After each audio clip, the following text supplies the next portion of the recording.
here in New Zealand, and it's pouring with rain in the middle of summer.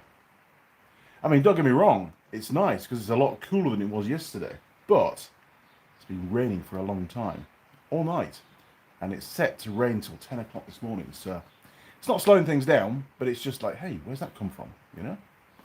I know those that live in New Zealand are going, Andy, that's New Zealand for you, and it really is. Right, so let's get set up, and we'll find out who else is in the workshop with us. Woohoo! Come on, YouTube, you can do it. There we go.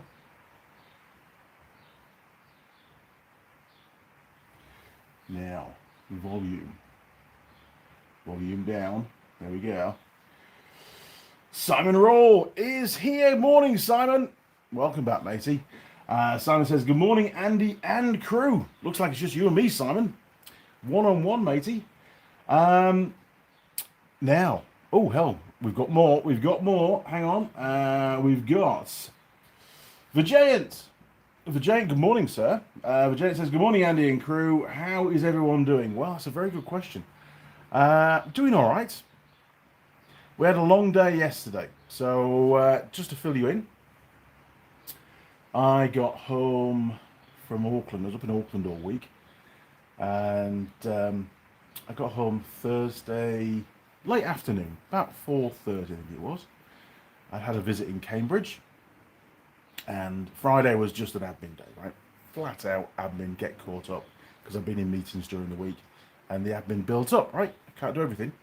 And yesterday, I was very happy to get back into my workshop because it had been a tough week. Can't go into any details, but it had been a tough week. I've been sort of blindsided, and I didn't like that. But that's enough of that. Mrs. Mechanic will be going, shut up. She knows all about it. Not great. Okay, so yesterday, Ben was down. He came down on Wednesday night, I think it was. And he came into the workshop and he said, right, I need my engine stand. We have to get it finished. I said, cool, okay, great. You're going to give me a hand? He says, yes. Perfect.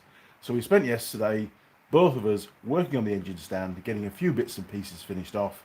I was going to do a thumbnail of the engine stand's progress, but the lighting in the side port just isn't enough for the thumbnail, unfortunately. It was a bit rough. So we got finished. Ben's first job was to cap all the ends of the box section, tidied it all up. He used his MIG for that, which is back in his workshop now, which is a gasless MIG. He prefers that over my Murex, which is fine. It's whatever you're used to, right? So he got that done, and then we worked on making some brackets as an interface between the rotating part, the hub off the Nissan Patrol we used, that big plate that I put on there, between that and the engine. Now, my original plan was to make 4 sort of adjustable sliders, the same as on the super cheap auto engine stand. But in the end, I was saying to Ben, I said, look, realistically, A, they're not going to be as strong, and B, what other engine are we ever going to put on this stand? You know, we tend to work on motorcycles more than cars. I mean, we might do his Ute one day. If he doesn't sell it, we might pull that engine apart and refresh it, but I don't know. He's toying with the idea of just selling it, to be honest, because he never uses it. He hasn't got a use for it, and he might just sell it in its current condition, you know.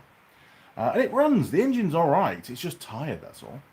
So I said, look, it'll be a lot quicker if we just grab some more of that inch-thick steel, and I'll make a couple of cardboard templates. We'll work out what needs to go where, and we'll spend a couple of hours cutting through that thick steel, and we'll make some brackets. So we did that. That was yesterday's job. The brackets are a little bit rudimentary. They're not as tidy as I was hoping. But there's still plenty of time if we want to tidy those up at a later date. But Ben needs the stand operational sharpish.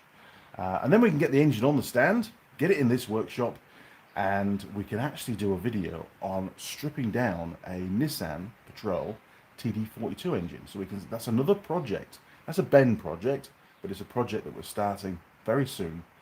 So we can assess the internals, see how badly damaged the coolant system is, the water jacket. It's been run without coolant in for a while, or stood, should I say, without coolant in for a while, just water. So there is a level of corrosion. We don't know how bad yet. The core plugs all look fine from the outside, but you know, that just means they haven't rusted through from the inside yet. So that's going to be quite a big project. And if it doesn't look too bad, we might just chuck some shells in it, chuck some rings in it, whack it all back together again. Maybe give the head a skim. I don't know. We're probably going to find some cracked, what I call dash pots, which are the cast iron inserts in the head, for the pre-combustion chamber.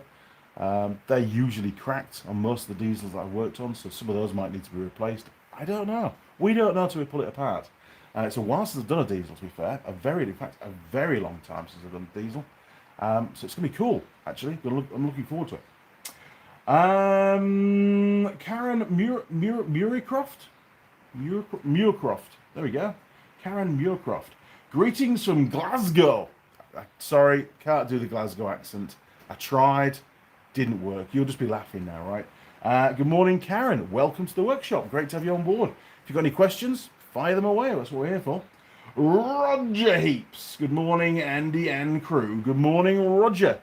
I was watching Ricky Gervais last night, one of his stand-up comedies, and I was told the Ridgeback, the breed of dog, Ridgeback, was originally bred for competing against lions.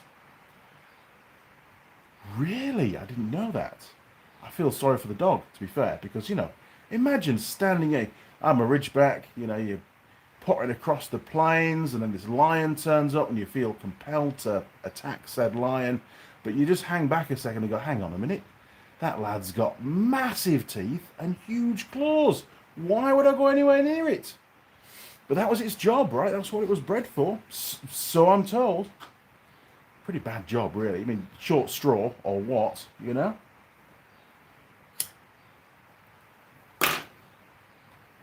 Connor K is in the workshop. Good morning, Connor.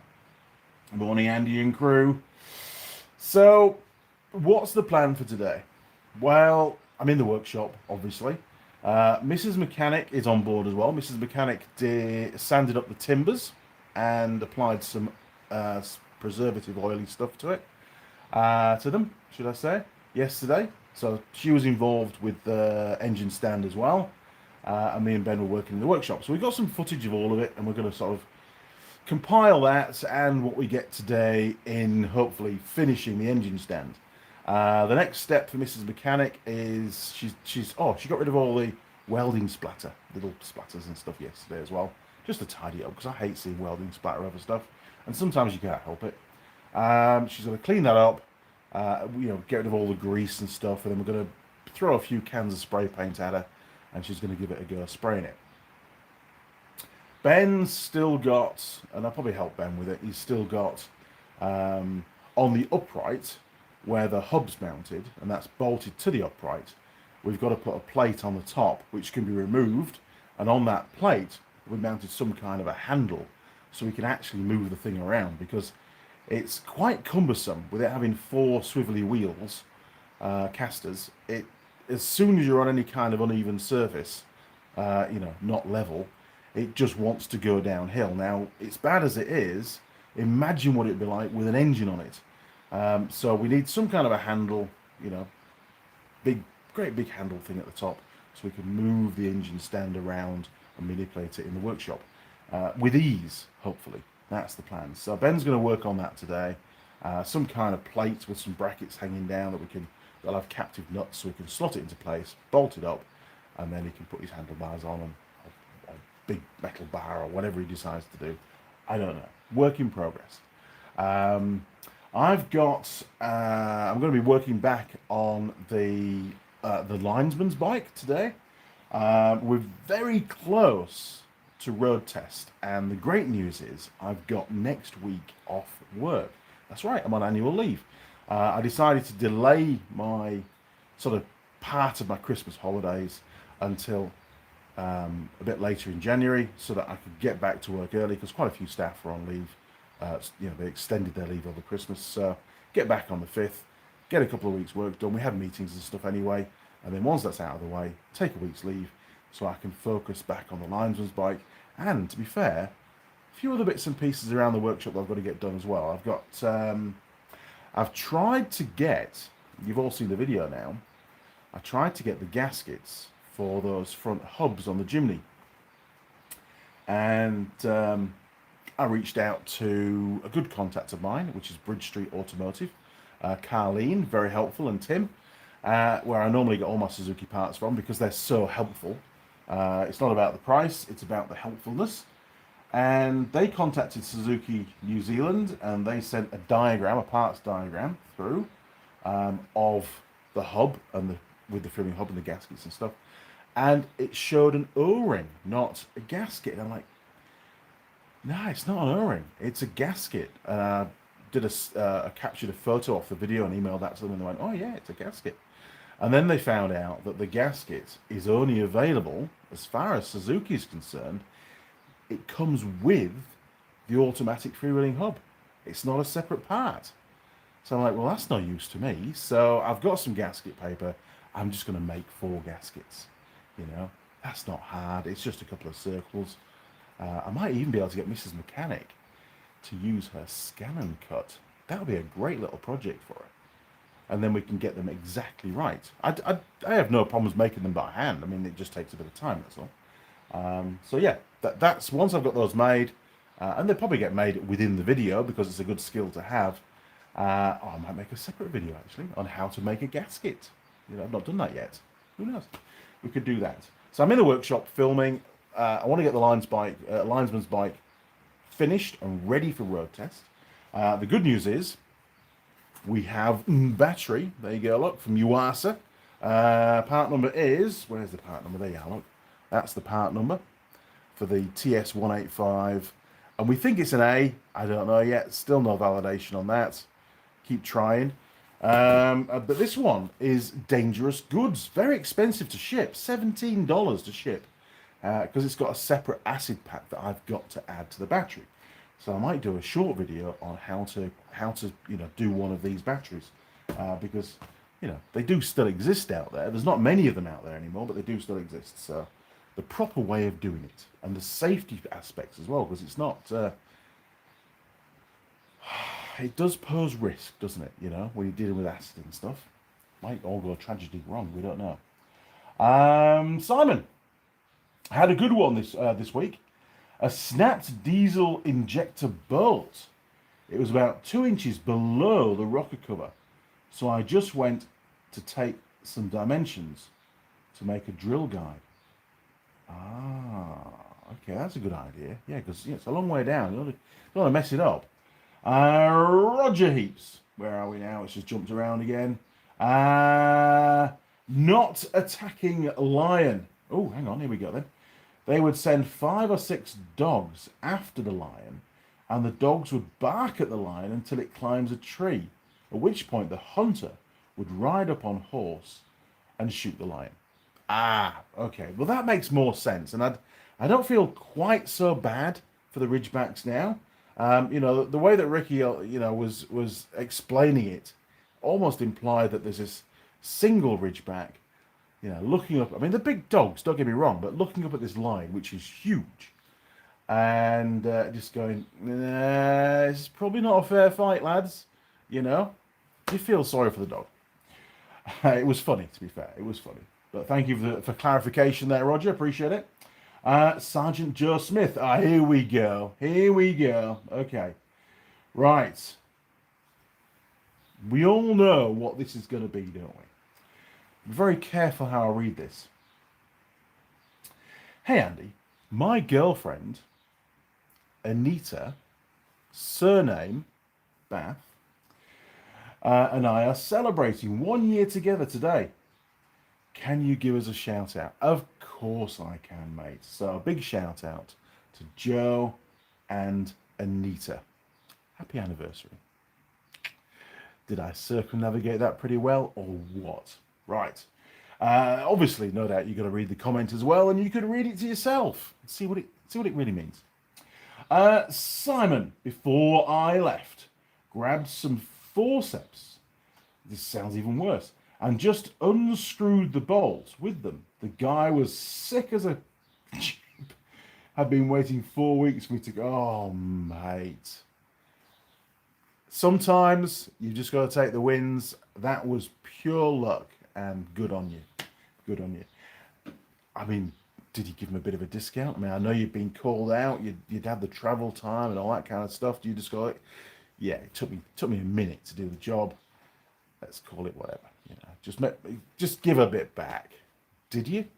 I don't know. We'll find out. Simon, YGQ gasket making material paper sheet, high temperature pressure. Oh, hang on. Temperature pressure chemical grade for gasoline, diesel, oil, air compressor, DIY rebuild ceiling. Geez, this is pretty full on. 3014, 3 pieces, non-asbestos. Well, that's good. And the thick green gasket paper.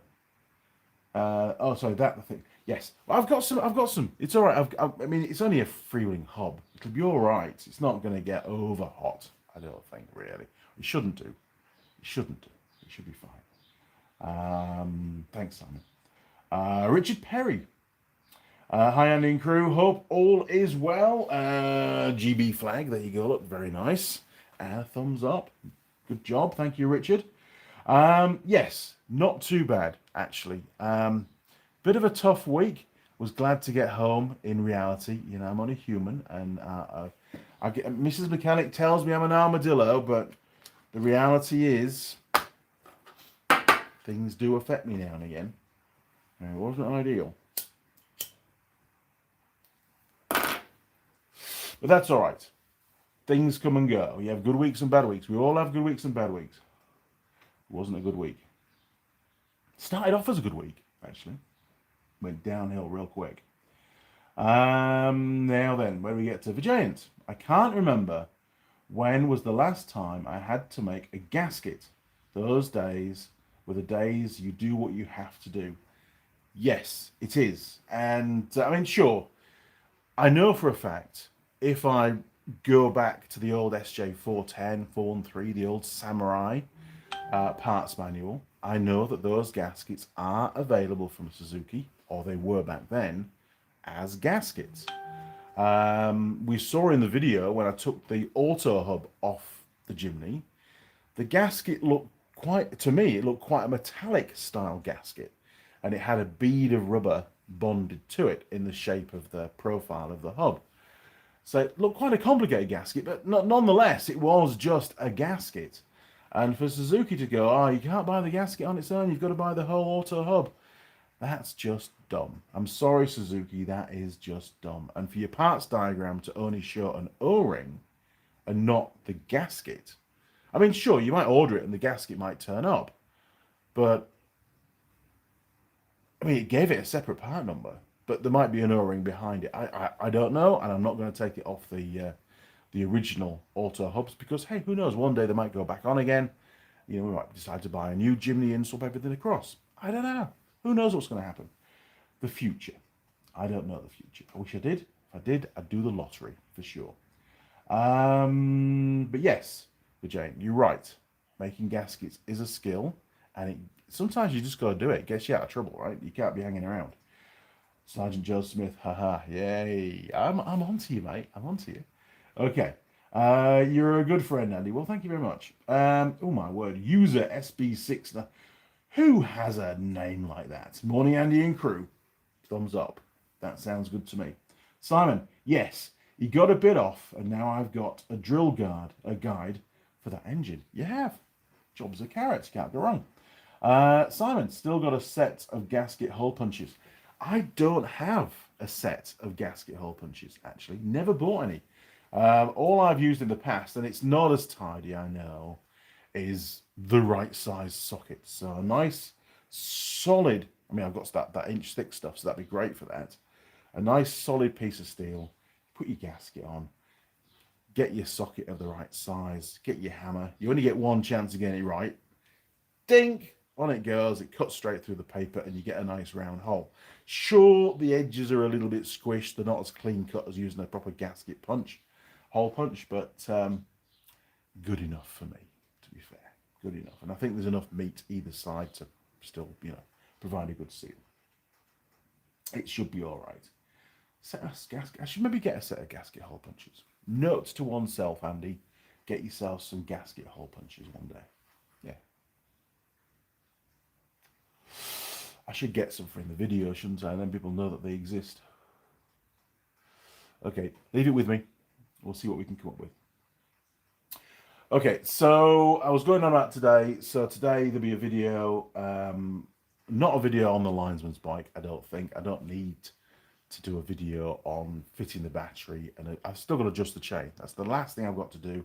Forgot to do it in the video, but hey, adjusting chains, there's plenty of other videos on the channel on how to adjust a chain. You guys all know how to adjust motorcycle chains anyway.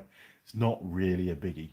But next week, on a day when the weather's good, and hopefully when Ben's still here, so Monday or Tuesday, my plan of attack, which will be tomorrow, will be to take the bike to a local forest, not too far away, about 30 k's away, take it on the trailer, and then do that initial road test in an enclosed environment, off the highway, through the forest.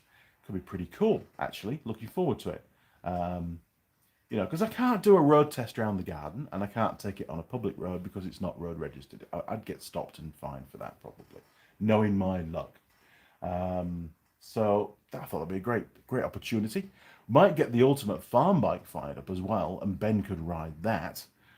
You know, in case I break down somewhere, I've got someone to go and, you know, backup plan, so to speak. Simon, a set of second-hand punches go for next to nothing now. No one wants them. I'll look on our Trade Me, which is like the eBay equivalent, and see if there's any on there. Weirdly enough, tools in New Zealand seem to go for quite a lot of money second-hand. But a set of gasket punches, in fact, let's do it now. Let me have a look. Where are we? Trade Me. There we are, Trade Me. Right. Search all of Trade Me. Come on, give me some internet. Boom, boom, boom, boom. It's still logging in. Bear with me. Maybe I'll link to my Wi-Fi. There we go. That'll be better. Okay. Search gasket punches. Set. Done. What have we got? Oh my word. Okay, motors. Car parts, accessories, your 7 results. Oh, there we go, look. Wow. Oh, an 8-piece leather hole punch set. They might be all right. They may not be hard enough, though. Dragon, there we are. $120. There you go. For a set there, look. Or we can go for the leather ones for $9. Could be worth a try for $9. Might do the trick. What we got here? Oh, SP Tools Punch Hollow 8-piece set. That's more like it. $40. Okay, so I'll pick one of those up on my way around. Now another set here. Oh, Tool Shed, $39.90. Even better. Okay, so we will do that. I will order some, and hopefully they'll arrive pretty quick. Either that or I'll pop out to Repco in Tokoroa. They might have some. I'll have to check online for that. But yeah, cheap. Not expensive. Jeez, they're expensive. Renstig Hollow Wad Punch Set. Don't know what they're for. $436. Look at that. Crazy money. Won't be buying those ones. Now, as of interest, I also asked via Bridge Street Automotive if they could get me an original Suzuki manual, service manual for the Jimny. I used to have one for the SJ410 and the SJ413. The SJ410 I think was blue. That's right, it was a blue one. And the SJ413 was green. And they were genuine Suzuki service manuals. Super helpful. Still in England. Yeah. Left them behind. What a numpty. Anyway, they came back and said, oh, $15. I know. It's not $15. There's no way. That must be some other kind of service booklet or something. You know, maybe where you get your services stamped in, your warranty booklet. I said, it won't be that. I said, no, I need the service manual Googled it. I can buy it online. Um, I can't remember how much it was, but it's 449 pages. So I said, look, it's about 450 pages in size. It won't be $15.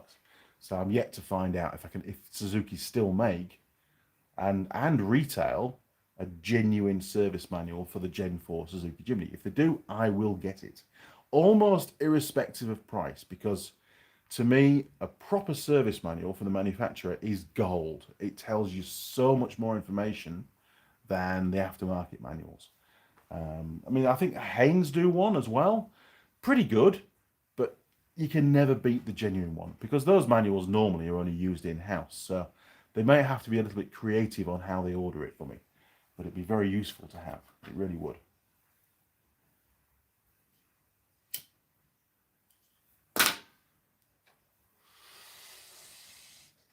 Purple Monkey 1974.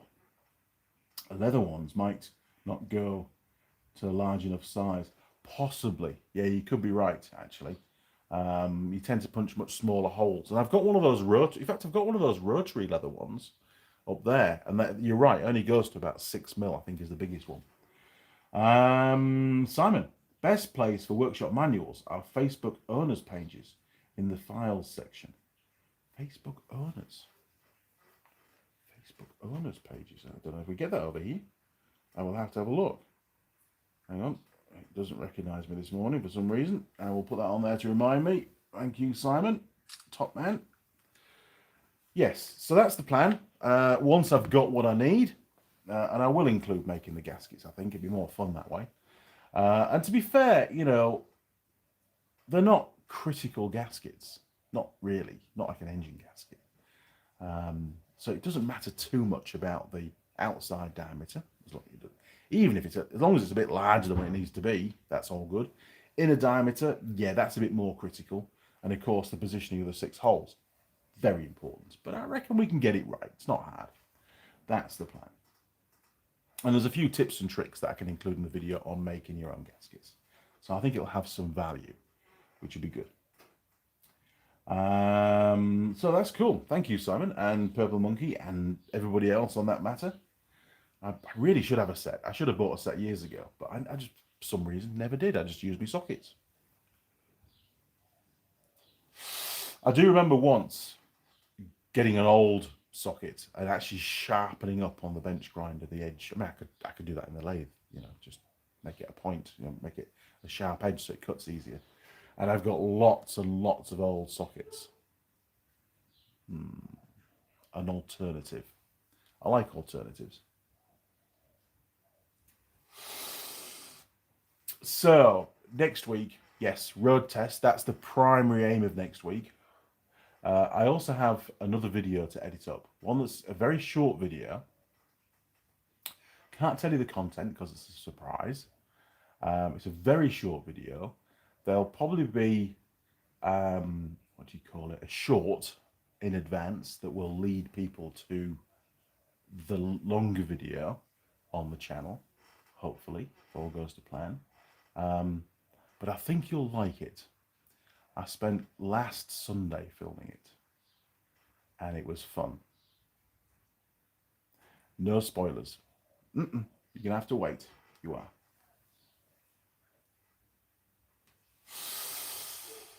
So, now, the lathe.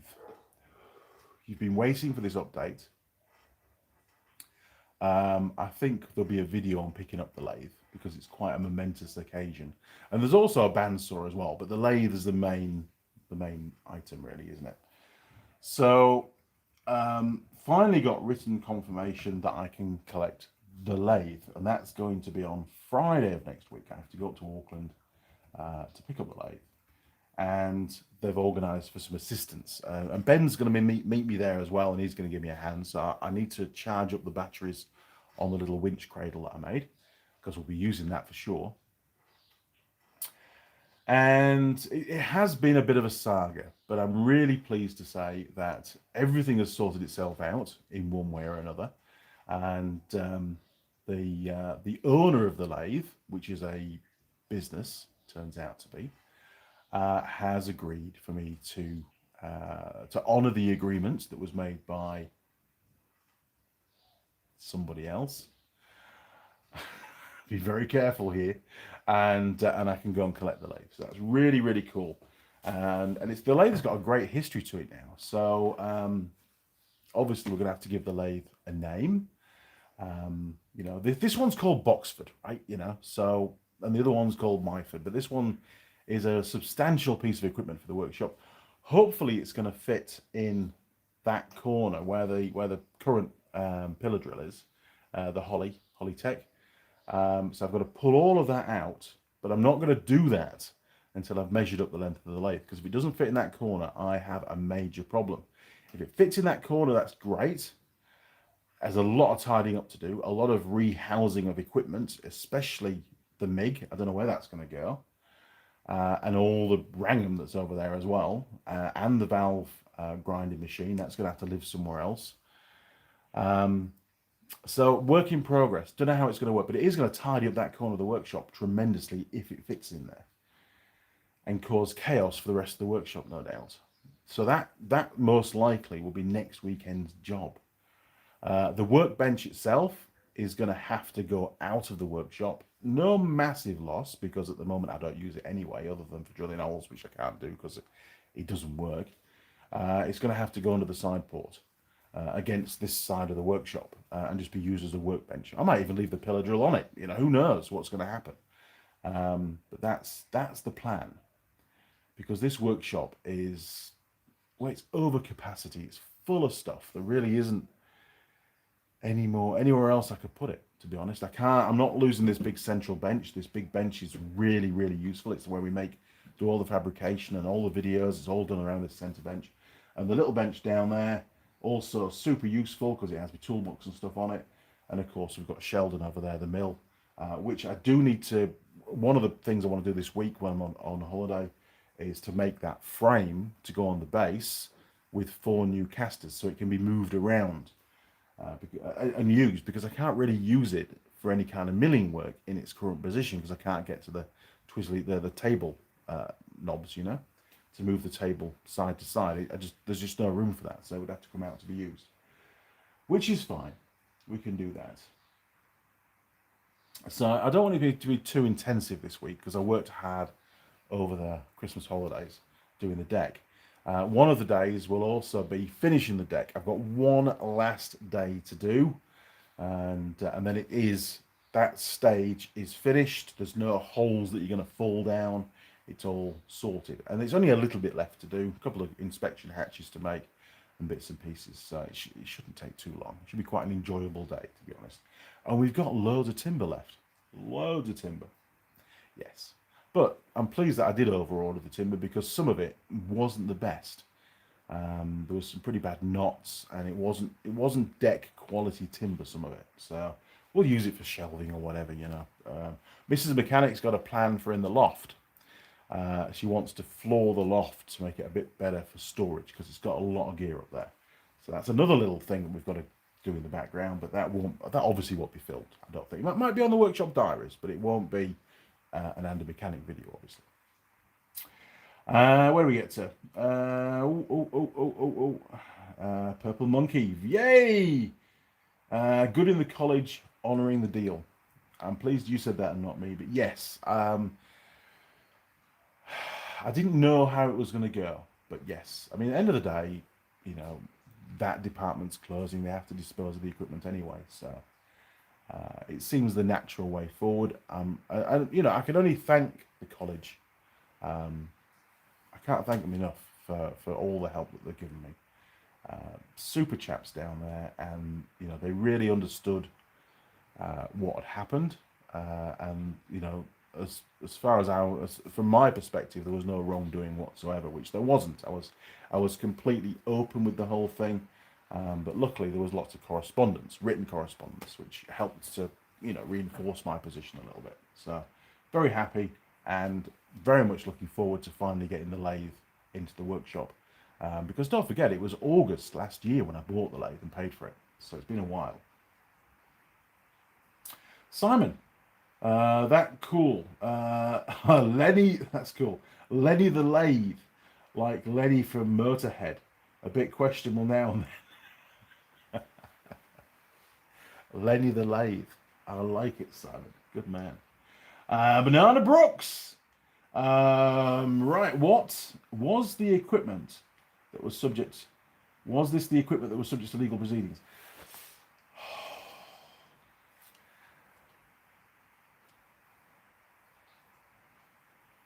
All I will say is, obviously, it prompted an investigation, right? Because things didn't line up. That's all I'm going to say at this stage. And like I said before, all I can do is thank the college. They have been fantastic about this. I don't want to tarnish the college's name. It was no fault of theirs. Just to make it clear, they were totally unaware of what was going on until I brought it to their attention. You know, it's all sorted now, and I just want to be grateful that that's happened and be thankful to the college. I don't want to stir the pot. All right, I know it might get a few more views, and it's that, but that's what the media does, and I'm not trying to do that. I'm just want to, you know, I'm just pleased it's been sorted out, and I think that's probably the end of it. To be fair, I'm not sure if they'll even let me film loading the lathe onto the trailer uh, on the premises. I don't know yet. We'll have to just wait and see. So Lenny the Lathe. I reckon, Simon, that's a good name, and I think Lenny the Lathe it is. Lenny the Lathe. Perfect. We'll have to find out if Trevor the Tractor can lift Lenny the Lathe off the trailer, won't we? Because it's going to be heavy. I know it is. Purple Monkey. Will your other lathes become superfluous and get sold, given or given to Ben? The Boxford will stay. Now I know you go, well, Andy, you've got 2 lathes in your workshop and you haven't got a lot of space. I love the little Boxford. I think it's a great little lathe, and every time I use that lathe, it reminds me of my time at school in the workshop there with my metalwork teacher Baz. He's passed away unfortunately many years ago, but he was a great guy. You know, he would shout at you and ridicule you and throw things at you and all that kind of stuff. But deep down inside, he was quite surprised when he did something proper. You know, and he was a good bloke, and he sort of he retired. That's right, he retired, and then it wasn't long before after that he passed away, unfortunately. They decided to have a bit of a shake-up. They got rid of woodworking, they got rid of metalworking, so he sort of lost his little territory. And then they decided to do like plastic technology, or fabrication using alternative materials, which was just not the same. I mean, sure, the students still enjoyed it, but it wasn't. You weren't learning the same kind of skills as using a mill, using a lathe, brazing stuff. All that stuff just disappeared. All they were doing was cutting bits of plastic and warming it up and bending it and drilling the odd hole now and again. That was about all that was involved with that kind of new skill set. So I felt really sorry for the guy that he'd sort of been pushed to one side and really made to retire, because it was a different guy that taught the plastic stuff. I think it was one of the PE teachers from memory. I don't know.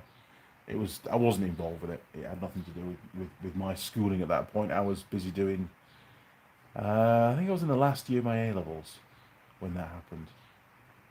Yes, I would have been, because it did affect me actually. I started an A level metalwork, and A levels, as you know, take 2 years.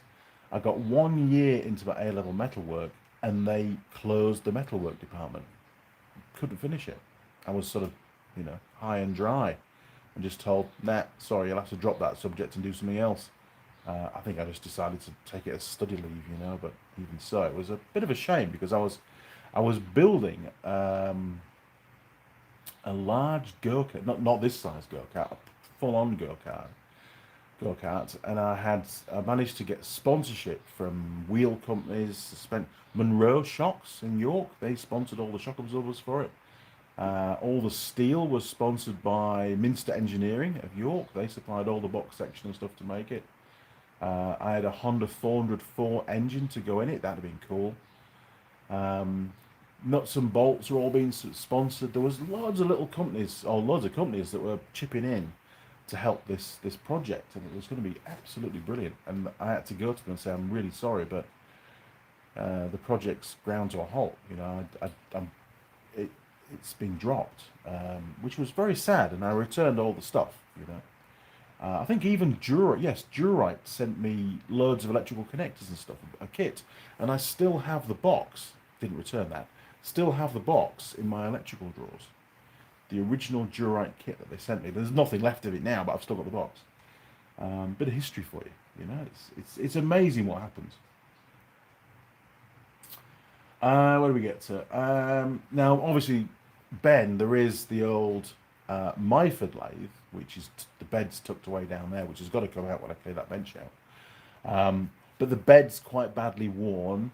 I don't know what to do with that yet. Obviously, I'm going to rebuild a Myford lathe. That's beyond question. It will happen. We've got lots of new parts. There's still a pulley that I still need to source, which is getting hard to find. And the bed's pretty bad. So what I might do, and I don't think this is cheating. I think what I might do is look for another one, because they're not over expensive to buy. I mean, I could have bought a complete second-hand lathe, a second one, for the same kind of money as I paid just for the new main shaft that I bought, and it was the last one in stock that Myford had. So I might buy another one and then make one good lathe out of the two. I know where there's 3 or 4 of these lathes around New Zealand in workshops that don't get used. So maybe I can get one of those, you know, and I can make sure it's the same model and everything first. That's an option. But eventually Ben will have his own little Myford lathe, and he will use it. He loves going on the lathe. You know, in fact, he's got some work on this lathe to do today, on the Boxford. He's going to make some little spacers for the engine stand. Now then, where we get to? Purple Monkey, Lemmy. Lemmy, okay, Lemmy. I know, Lemmy.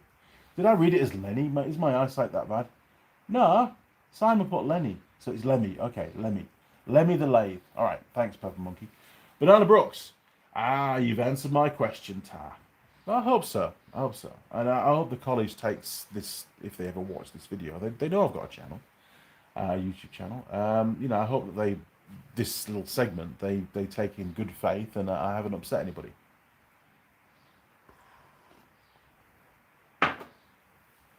Simon, I found having a big lathe at times. I do think I'd like a smaller one for the little jobs and small parts. I think that's why different sized lathes exist, you know. I think the little Myford would be a great little lathe, you know. And apologies, it's taken, you know, it's just on the back burner. It's not something I'm looking at revisiting at the moment, but I will in the future for sure. I'm not going to say when I'm retired, because that's too far away, but certainly not in the near future. It's something that's going to happen further down the line, when I can give it the care and attention that it needs, really. At the moment, things are a little bit full on, to be fair. Simon, so the moral of the story, Andy, will not finish a go-kart. Believe it or not, when I was driving up to Auckland last Sunday morning, I pulled into the petrol station, BP, in Tirau, to get me coffee. I don't think I had a pie. Maybe I did have a pie. I can't remember. I'm good. I did have a pie. And Jared from Forge walked in. What the hell? Happy New Year, Jared. So happy New Year to you, Jared. And we got talking about bits and pieces, and he goes, oh, you know what? Hate to bring it up, but one of the kids mentioned the other day, you know, when are we getting the go-kart, Dad? I felt so bad. So bad. It's been here for years. So yes, we'll get the engine stand out of the way. The Linesman's bike's going to be on and off this year, because obviously we've got parts, and I've got other plans as well around that. It's not going to be a full steam ahead every weekend till it's finished kind of thing. There's going to be stages. So in between that, I think we get on with the go-kart. I mean, I made the pledge. 2026 is the year we clear out the projects, right? Go-kart's a project. Been here a long time. Needs clearing out. So I need to get back onto that. I've got, I've got the tubing. I've got to come up with a plan. It's not hard. It's just, I keep coming up with excuses not to do it. And I don't know why. It's bizarre. I was so meticulous up until the point where I stopped. Well, I know I hit a wall. I hit a wall because I had the wrong tube. That's the wall I hit, and I just haven't been able to kickstart that project again. So keep bugging me, and it'll happen. Not every time we talk, obviously, because that gets annoying. But do keep bringing it up, and I know Simon will, without a doubt. Yes. Sorry, Andy. That's fine. It's fine, mate. No offense taken at all. Banana Brooks, I'm glad it was you who said that, Simon. Yes. Jim Haynes. So the drill press parts are not to be found for a reasonable price, and it's been shined from the shop, or shone from the shop, or exiting the shop. So the Hollytech drill press, I don't want to get rid of it.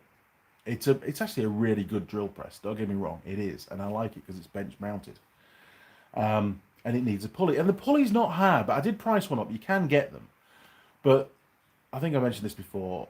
The price of me getting a new pulley, intermediate pulley for that drill press from Hollytech in Taiwan, is a lot more. I think it was like $700. Which is $200 more than I paid for the drill. And that it's done a lot of work for me, so it's not in as good condition. The motor's a lot tighter than it used to be, I'm sure, and it's noisy. But I think it's noisy because of the pulley. To be fair, that's where the noise is coming from. But no, it's not going to get chucked out. You can't sell it in its current state. I will come up with a plan, but it has to be a cost-effective plan. I mean, in reality, I only paid $400 for that drill press over there. Look, it's moved. I found a home for it, as storage for now. I'll know where that's going to go once Lemmy the lathe is in place. I can have a bit of a shuffle. But at the moment, the only drill press that I've got is Priscilla, which is brilliant little drill press for the size of it. It does it. I mean, I was drilling 12.5 mil holes yesterday through 25 mil steel plate, and it didn't bat an eyelid, and you think, wow, that's pretty good going for a little drill press like that. And it's really, really good. I don't like where it is because it makes work using the vise on that bench a bit more difficult. But for now, it's been a great little stopgap, and it was free, and it's a really nice little pillar drill. You struggle to buy those old pillar drills now over here in New Zealand for reasonable money. And one of Ben's friend's dads was clearing his workshop out, whether he was retiring or what, I don't know. And he gave it to Ben for me. He said, no, that's for your dad for in his workshop. It's like, wow. Very, very cool. I like that kind of stuff. And it'll be well looked after, We even clean it regularly. It's cool. So, Jim, no, it's not going to get thrown out. It will go somewhere, and it will get fixed at some point. It has to do. A couple of belts and a new pulley. And there must be another pulley out there from something else that will fit. It's only an intermediate pulley, right? I can make something work. I've just got to. I got a bit demoralized when I tried to weld the original pulley, and it didn't work. So, and then when I found out the price of a new pulley, it was like, nah, that's not going to happen. And that's when the whole saga of the lathe and pillar drill and bandsaw and things started. Ben does use his full freestanding pillar drill in his workshop, the other one that I got for his birthday, and he says it's brilliant. He says it's really, really good, actually. Really good addition to his little workshop. Takes up a bit of room, but he's moved things around now to sort of accommodate it, and he uses it a lot. He was drilling on it yesterday.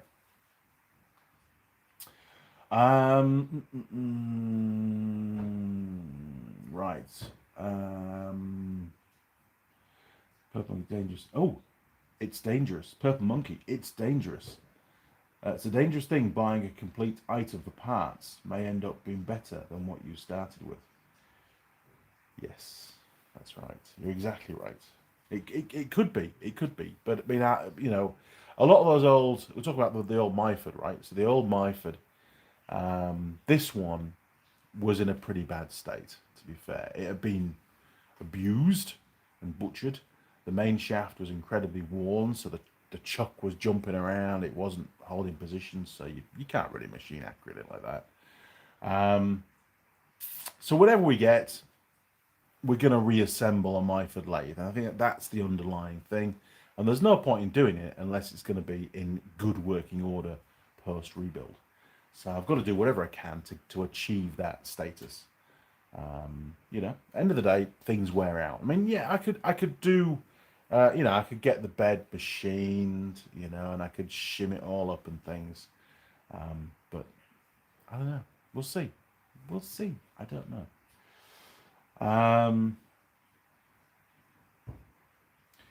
Purple Monkey, get the pulley 3D printed. I don't think a plastic pulley will last, to be honest. It's an aluminium pulley on that one. The plastic ones tend to be for the smaller drill presses that don't carry as much torque. I don't think a plastic one would last very long in it, to be fair. Banana Brooks, yes, that's right, $700 for Hollytech New Zealand to sell me, to import from Hollytech Taiwan, the factory, and they are still available, to import that pulley. The pulley I think was $400, and they wanted to charge me $300 shipping. And I'm like, it doesn't cost $300 to send a pulley, the size of your fist, from Taiwan to New Zealand. It doesn't. That is extortionate amount of money, and I'm not ordering it. So yeah, I mean, some people are like, oh, you know what, just throw money at it, fix it. But there's got to be a principle there. There will be another way of doing it, and that adds to the story of fixing the pillar drill. We will get there.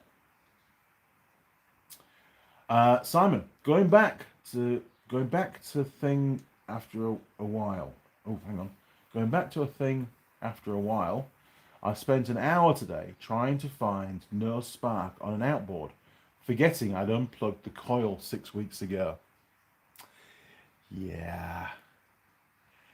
Remember the bikes that have got the kill switch on the handlebars and you put it in the kill position, but the engine still cranks over? Been there, done that. Got to check the basics, right? Got to check the basics.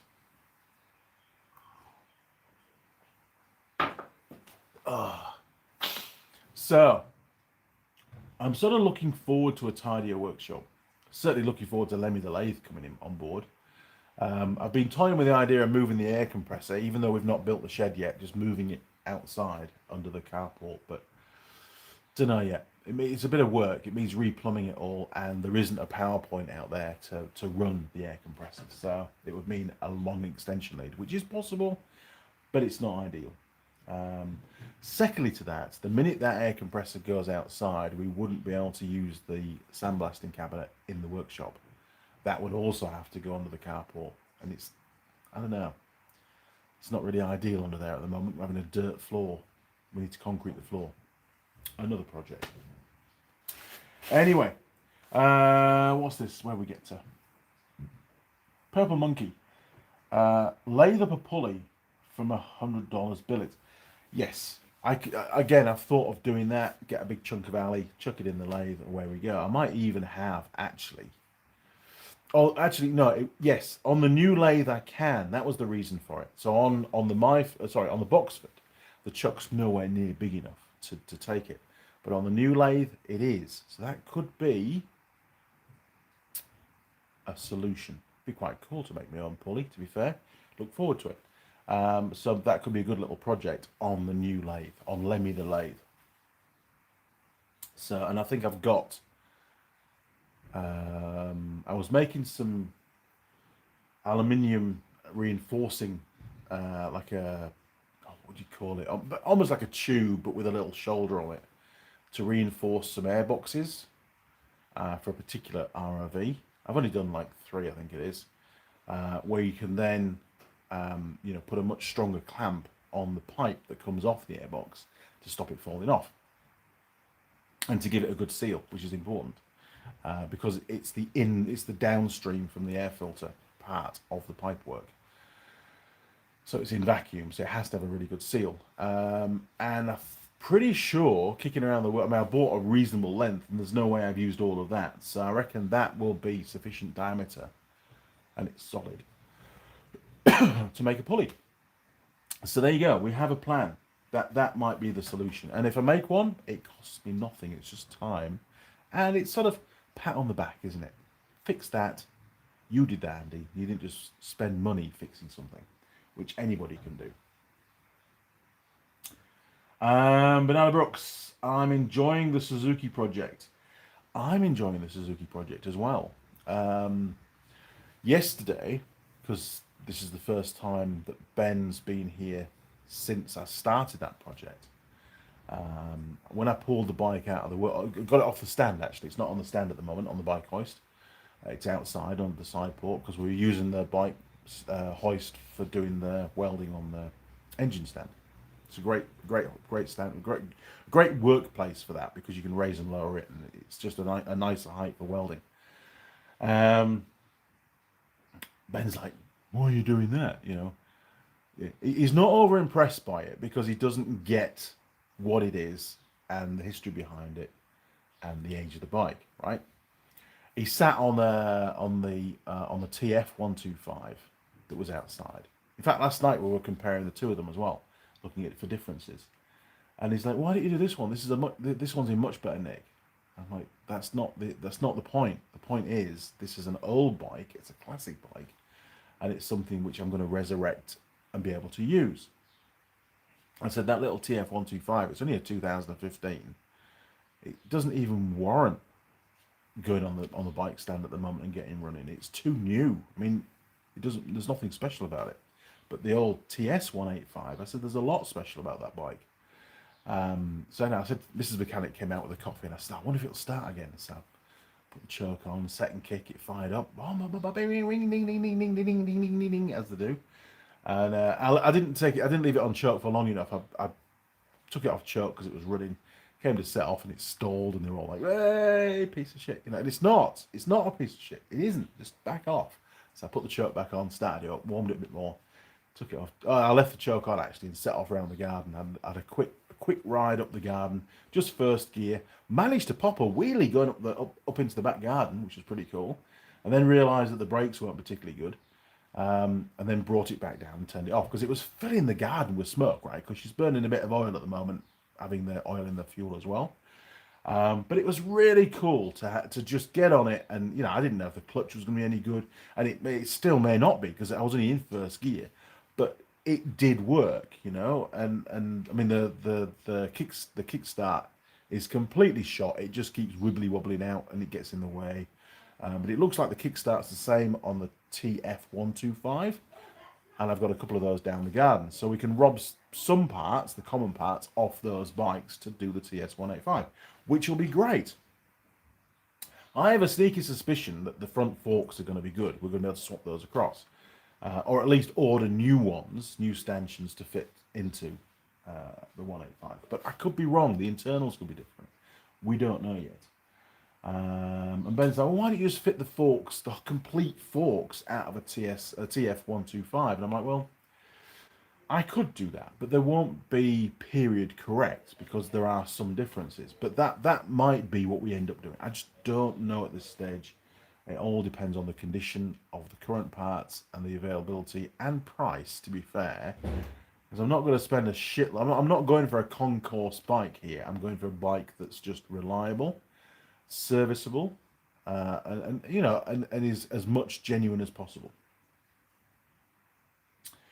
Banana Brooks TS185, yes.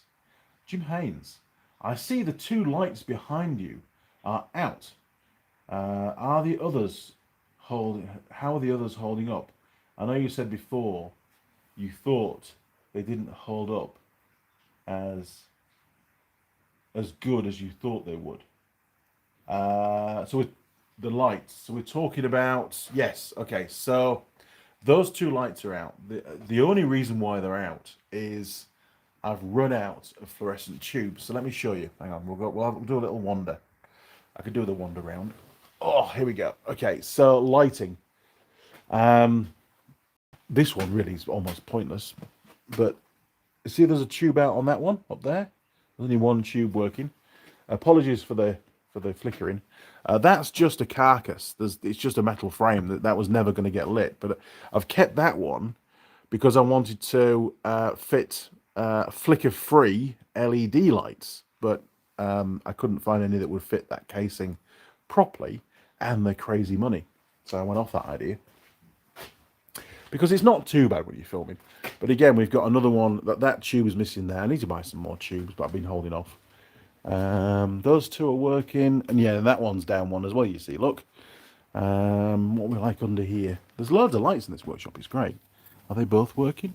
I think they are. Yes, they're both working. And as you can see, that one's completely out. But there's one tube missing and one tube doesn't work. That's only got one tube in it. That one's both working. Only got one tube in that one tube in there, the other one doesn't work, and again that one's out. So I do need to spend a bit of time fixing them all. It does make it a lot brighter. They're pretty good, but as you is it going to make it flicker? Hey, you see, they don't flicker. Wow, that's pretty cool. They don't cause it to flicker, which is nice. So the AC ripple is not strong with those. That's good. Sorry about the glare. That one's out for some reason. Might not even be plugged in at the moment because we used to unplug them for when Mrs. Mechanic was doing sandblasting. So it may have just not got plugged in. That one's a tube down. That one's a tube down. Only one tube working. So yeah, there's a bit of work to do. But to be fair, there's a lot of redundancy in the lighting in this workshop. So it's not the end of the world. But I do need to pull my finger out. Maybe next week I'll get around to it. Maybe I'll have a little session in the workshop doing the lights. Maybe Lemmy the lathe will turn you around. Will give me the motivation to do that bit as well. I don't know. It's all money, right? Spend the money. But there is a place in Tokoroa that does all the electrical stuff, so I can have a measure up. And go and buy some more tubes and things. They won't all be failed because of tubes. Believe it or not, some of the wiring on these metal framed lights is very old now, and the insulation has cracked. So, you know, be prepared. There could be sparks one day. And the plastic's really brittle, the little holders for the bulbs and stuff. So again, I was thinking, I kept holding off because well, you know, I'll come up with an LED solution, and then we'll be taking all that gubbins out anyway, and just using. I want to keep the carcass. That's the key to it. I want to keep those metal frames because they are super strong, well made, and they sort of protect the lights. Because often I've been banging around with bits of metal and stuff, and those metal frames have prevented me hitting the tube. Whereas on the other ones, well, I did break that one the other day. I think it was over Christmas. I was doing something and pop, you know, glass everywhere, glass in my hair, glass in, you know, luckily not in my eyes, but all of my clothes, all the white dust and stuff. Not good. Where do we get to? Keep going back. Simon was thinking with the forks, here we go, if you use the stanchions from the TF, if the fork leg is different, you may struggle with the bushings. Possibly. Again, they are both the same, the stanchions are the same diameter. They're both 30mm. And I know that Suzuki have used a lot of common components back in the 70s between the TS125 and the TS185. Now bear with me. Now the TF125, the 2015, that bike's been around in its current format for decades, and that was built from, as far as I'm aware, the basis of the TS125. So there should be, in theory, quite a few common parts between all three bikes, basically is what I'm trying to say. So we may well benefit from that. because you know they don't make the TF125 anymore because two-stroke, kill the planet. Not really, but there's still lots out there, and they still supply parts for them. I saw one actually yesterday. On Friday, I went to go and pick up the battery from Tocqueroa from Craig Stevens Motorcycles. Cheers, Craig. Give him a shout out. Top bloke, by the way. He comes down now and again. We have a barbecue. It's a good bloke, is old Craig. He swears a lot, right? And if you don't know him very well, you can take offence pretty quick. But he doesn't. He's harmless, absolutely harmless. He's a great chap. He used to race motocross. Top bloke. Still rides in the veteran class, I think it is, and he's quick for what he is. You know, different league to me. Totally. He can ride a motorbike properly. I'm lucky if I stay on it. Realistically. Now then, when we get to now then, you are quite correct, Sam. And we're going to have to do, you know, when we pull it all apart, there's going to be a lot of comparison stuff going on, but it's gonna highlight what is and isn't the same, you know, which I think again gives the video value. Sam's Outdoors. Love the Suzuki project. I'd love to see you repair an old chainsaw. Greetings from the US of A. Chainsaws. We do have an old chainsaw actually kicking around. I think we bought a lawnmower once years ago here in New Zealand, and the guy gave us a chainsaw. He says, "Oh, you can have this as well if you want." Ben got it running, but it's a bit tired. I have got a brand new chainsaw under the bench actually that I bought. Mrs. Mechanic said, "Why did you buy a new chainsaw?" Why wouldn't you? Chainsaws is cool, you know. We have got a tree to chop down there on the garden one day, so you know, thought I'd get a chainsaw, and I got a good deal on it. I know a guy that has a Husqvarna outlet, you know, and Matt, thanks Matt, did me a great job. We've got a fair few Husqvarna bits and pieces, so it's there ready, you know, it's there ready when I need it. Good bit of kit. Oh, hang on, there's somebody at the door. Bear with me. I'll put the cigarette down. Boom, boom, boom. Right, turn you around. Who could be at the door? I don't know. Hang on. I'll need that.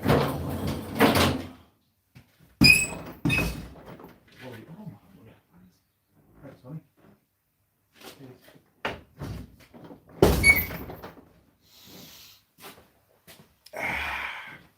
Fresh coffee. I like it. Okay, that should work. Fingers crossed. Almost. There we go. Right. One last slug of the old coffee because it's not too cold yet.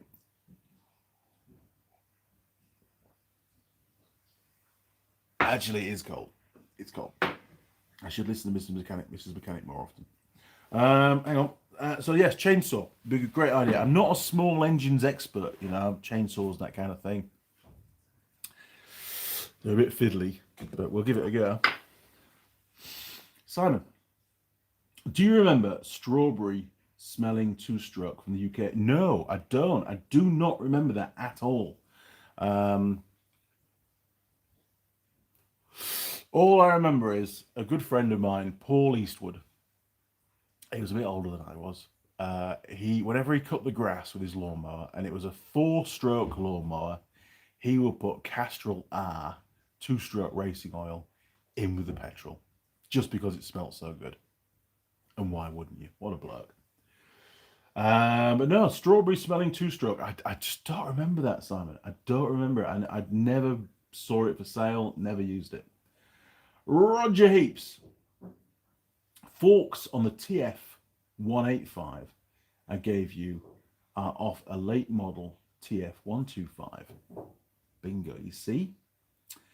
Thanks, Roger. You see, you're thinking along the same lines. I'm starting to join the dots, and all these little jigsaw pieces are all starting to come together.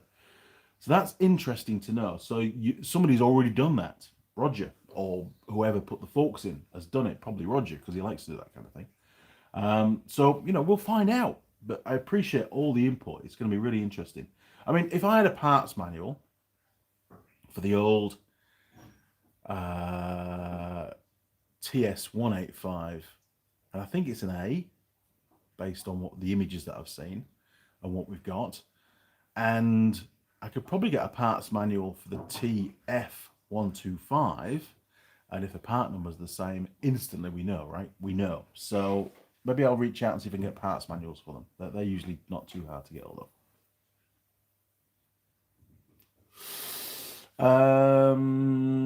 Sam's Outdoors. You have the most fun workshop I've ever seen, Andy. Packed full of tools. Got a lot of gear, actually. A lot of gear. I think at the last count, there was about 130 odd drawers in this workshop. And that's before we got the electrical cabinet, the roll cab. So we're probably looking at about 140 drawers now. And they've all got stuff in. And then there's my tools in my truck as well. Ben's got a lot of tools. I'm trying to get Ben to do more bicycle videos because he's very knowledgeable on the e-bike side of it, and I think those will be very, very valuable to people because there's a lot of e-bikes out there these days. So watch this space. I did broach it with him again the other day, and he seems keen to do it. So, but I'd have to do a few videos with him first just to get him, get him confident, I think, on making the videos himself.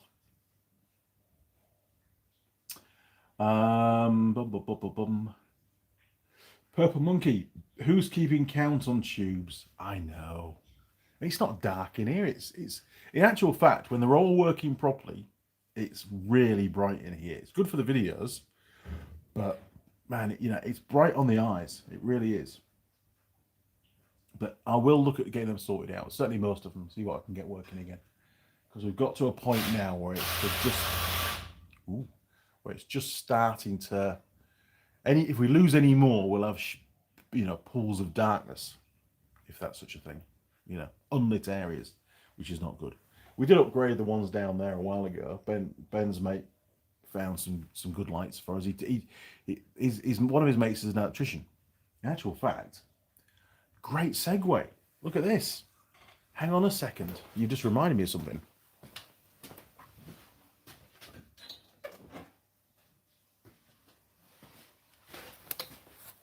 So under the side port, there's that one big light, big LED light that Ben got me, like a big sort of lantern thing. It is, meant for warehouses and stuff.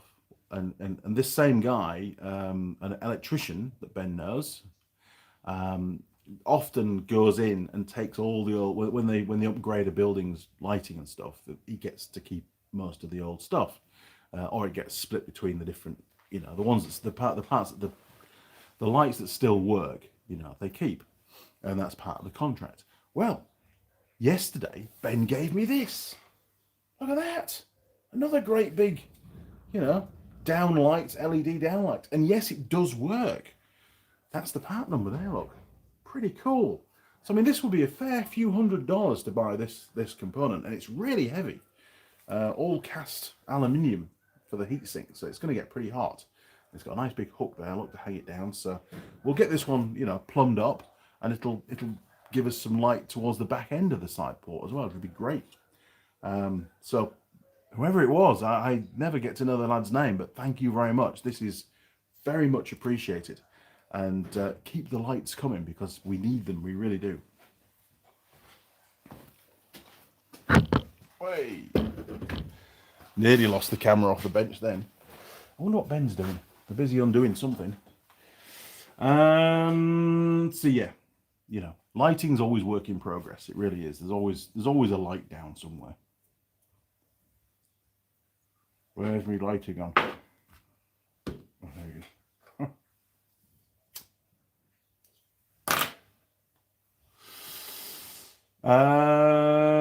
Banana Brooks. It's hard rechroming the original and grinding down to size, too costly in New Zealand. That'll be my option in the UK. Obviously, it is an option. Chroming here in New Zealand is astronomically expensive. And sometimes it's not as good as you hope. And it doesn't last as long as you hope. I remember Ben got his TTR 250 Raid rack chromed. My instructions, I should get it chromed. It looked cool chromed. Cost the poor lad a fortune to get it done. I had no idea what it was going to cost.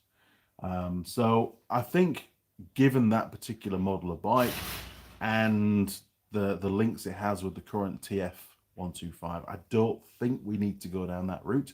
I think there's a much more, I want to explore the viable option first. Clearly something has to be done because they're in a terrible state. And they do stick. The current ones suffer from stiction. I moved the bike yesterday and it was stuck down and then suddenly popped up. So, you know, there's something very much not right with those forks. It seems to be very undersprung, so maybe it's got a broken fork spring inside. I don't know yet.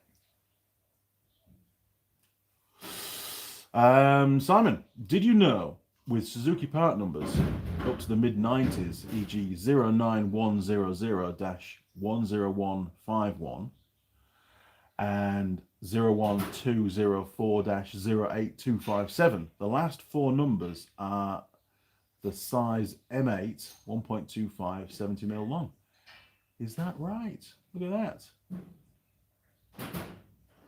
Four numbers, M8. Yes. 1.25. Yes, I can see that now. 70 mil. Yes. Did you know with the Yamaha part numbers, and I'm sure I can say this because it's helpful information for Yamaha owners. If your part with the first three characters of the part number denotes the model, the middle chunk, usually 5 numbers, denotes the component, whether it's an oil filter or an ignition coil or brake lever or whatever. And then you've got the last numbers, usually 2, which denotes the version. So 00 is the original one, and then the parts can get superseded over the years. It doesn't always apply, but 9 times out of 10 it does. And it's a very useful thing to know, to be fair. Very useful. And always use the model code of the bike when ordering parts. That way you're going to get it right. If you use the VIN number or the frame number, it doesn't always coincide. It's a bit weird. But that's more of a back-end issue than, for the dealer than it is for the customers, so to speak. That's on all the bolts. Got you. Thanks, Simon. Sam's Outdoors. I was waiting for the tool girl to walk in the door. Yeah, weren't we all? Sam's Outdoors. You've taught me over the years to take my time while working on something to ensure near perfection. Don't get in a rush. Do it right. Yes, I'm very fortunate. I've said this many times. I'm very fortunate that I try not to let YouTube compel me to fire out lots of videos. Right. I know that creates more views and it builds the channel quicker and all that kind of thing. But I've tried not to get wrapped up in that whole ethos, the rat race of YouTube. I've tried to stay independent. I don't, I'm not sponsored. I don't do sponsorship videos in the middle of a fixie video. There's none of that. Sure, there's product placement. There is. I can't deny that. I've got a Tame Tools cap on. We've got Forged product here and stuff. But they genuinely help me to do what I do. Sure, their product gets out there and people see it and see me using it. But that's not the primary. The primary role isn't to promote the product. The primary role is to help the channel. And it's a bit different. Same with Pico. I use their scopes on a regular basis, not as regular as I hope, but on a regular basis in the background. I don't always make videos on them, on using them either. I've done a few over the years, but I'm not like Ivan or Erico that's using them on a daily basis. I just don't have the opportunity to do that all the time, to be fair. And in the main, most of the videos I put out are genuine jobs that come through the workshop, genuine projects that I want to do. I don't think, what would get me lots of views? This is what YouTube tried to get you to do as a creator. Make videos that are, popular at this point in time. And I don't want to do that. I want to just do the videos of genuine jobs, and my jobs, most of them are not time dependent, so I do have the ability to take a bit longer. I know it spreads it over a few more videos, and maybe the videos seem a bit slow to some people, but that's just the nature of the beast, unfortunately. It's sort of how I've chosen to do it. I don't know what Ben's doing. He's doing something. I don't know what he's doing. He's probably stealing parts off one of my motorbikes, to be fair. Now, what's Ben borrowing? Yes, exactly that. He's taking something off. Roger Heaps, TS185 and TF185, very similar. It had a larger fuel tank, different seats, 2 kickstands, yes, with large feet, smaller indicators, and possibly a different rear carrier. Suzuki are renowned for raiding the parts bins when they come to creating another model, especially when it's just a farm bike or something. You know, they want to keep the R&D, the design costs to a bare minimum. You know, and why wouldn't you? To be honest, you know, a bit like Land Rover, the old series Land Rovers, a lot of common parts between the different variants of the Land Rovers. You know, and it does help to keep the costs down tremendously. And to be fair, modern manufacturers, car manufacturers, do that as well. You know, there's lots of different cars out there, different brands of cars that share the same suspension components, the same potentially same drivetrain, the same floor pan. You know, it's when you start digging into it, it's really quite amazing, and I think it's becoming more that case now, not less. It means that the manufacturer doesn't have to stock as many parts, which really helps them as well. What's Ben borrowing? The roof. Yeah, I don't know what he's doing. I don't know. I've not been outside for a bit. Simon, I did. The prefix is the YAM parts is very useful. It is. The prefix is very useful indeed. Roger Heaps, TF185 engine. Hang on, move me a little mouse. Doesn't have output for rev counter either from memory. The TF. Okay. Well, I mean, we've got that bike up there. Maybe I'll drag that one out when it's not raining, so we can put that one in the lineup and see what the common elements are as well. Be interesting to look at. Pretty cool. We've got one of those as well. Simon, what was the Suzuki two-stroke that had the carb in the crankcase? Very early it is. Very early TS. I don't know. I know we had, God, what was it? A Kawasaki.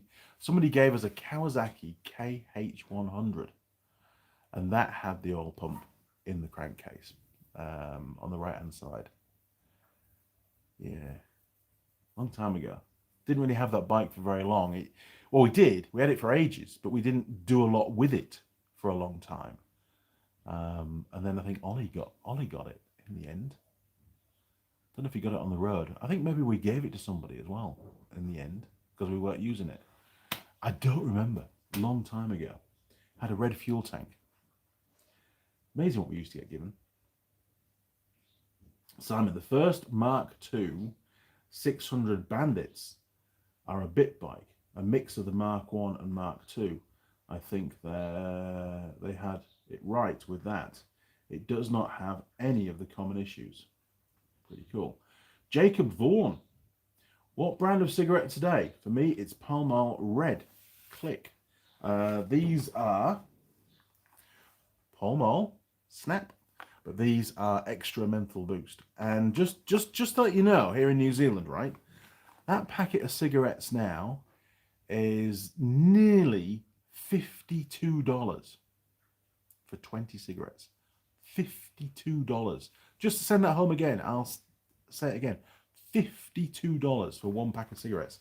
I definitely don't smoke anywhere near as many cigarettes. Not that I used to smoke lots anyway, but I don't smoke anywhere near as many as I did, let's say, 2 years ago. I'm definitely cutting down, which is nice. And days can go by where I don't have any cigarettes.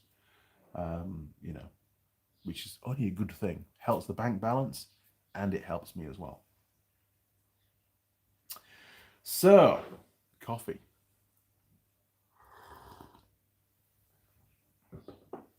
So there will be another video soon going out on the Linesman's bike, which will be the road test. And then once that's done, we'll have a better idea of the mechanical condition of the bike and all the extra bits and pieces we're going to need to put on the list of things to do. It's already a long list. It's in my head at the moment and on video. And then I can formulate a plan. Now, in the background to this, based on the list of parts needed so far, that list has been sent through to my good friends at Kai Tire Motorcycles, again, a Suzuki motorcycle dealership. And Bonnie, the parts lady up there, she's working through that list. Some of those parts, new parts, are no longer available. She's trying to source good second-hand parts just to come back with a proposal. Hey, look, we can get this. This is what it's going to cost. We can't get this, but this will fit, blah, blah, blah, options. And then I can then decide what we're going to get, depending on funds, and order those. So we've got some stuff to make a start on. But at this point in time, we don't really need many parts. I could do with an air filter. That's one thing I haven't got yet. I'll try and pick one of those up next week. I really need the air filter on it before I go for the test ride, obviously. I'll have to refit the airbox and stuff. Again, no need to do that to camera, I don't think. Because I don't want to get a lot of shit through the engine, obviously. So air filter's going to have to go back on. It might just be an old sock, right? It might be just something to protect it for the road test. Would probably be good enough for that. We will see. But as we get further down the line, that parts list is going to get longer and there'll be a second batch of parts that I need to source. But the plan will be to completely strip the bike, just like we did the old Ultimate Farm bike, the DR200. It'll be a full strip. It'll be a frame, sandblast, swing arm sandblast, and paint the frame up, and then we'll start building it up from there. Probably a top-end rebuild, new set of rings, just because, there'll be a few service items. It probably will get a new clutch. Even if the clutch is still working now, it's nice peace of mind, put a new clutch in it. New chain and sprockets, new tyres, possibly new spoke sets. Possibly. We'll have to wait and see, because those spokes are pretty old, and some of them are loose, and they probably won't tension up because the nipples will be rusted. Oh, did I say that on YouTube? The spoke nipple, in context, will be seized to the spoke, so it will just snap the spoke. We will see. The front wheel, as we saw in the video, looks identical to the front wheel in the TF125. So that could be another option. A spoke set could be quite expensive. It may just be a case of, well, you know what? Let's just put that front wheel in it. Save some money, because things can get really expensive really quick. And I might have a good front wheel down the garden, so we'll see. Sam's Outdoors. I'm smoking Lucky Strike Reds, $8.95 US. Thanks for that. Jacob Vaughan, I love Lucky Strike. Don't think we can get them in New Zealand anymore. I've not seen them around. I mean, to be fair, they're hard to spot because all the cigarettes in New Zealand now are in basically exactly the same packaging, and you have to read down the bottom what they are. There's no branding allowed on cigarettes in New Zealand whatsoever. They're not allowed to be on display. They have to be in cupboards as well. The government really is pushing hard to eradicate cigarettes in this country now. Hence why they're so expensive. It's just all tax, unfortunately.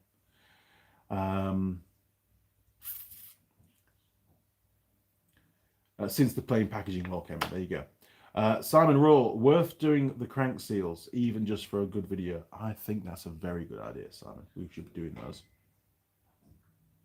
Jacob Vaughan, it's toasted. It's toasted. What's toasted? Okay. Sam's Outdoors. I'd love to visit New Zealand at some point. New Zealand's a great place to visit. It really is. I've said this many times before, and I'll say it again. New Zealand is... I don't know what Ben's doing. He's probably making that top handle, actually, for the thingy. New Zealand is brilliant at marketing itself as a super environmentally friendly country. So that's as far as it goes, people.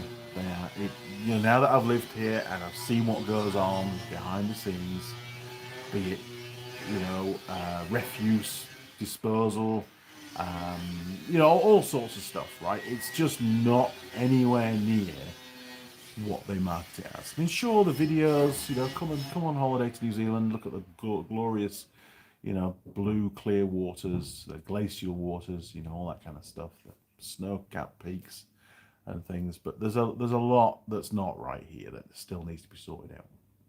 It's not great. And salary here in New Zealand, the cost of living is, I mean, it probably is in most places around the world now, but the cost of living here now is horrific.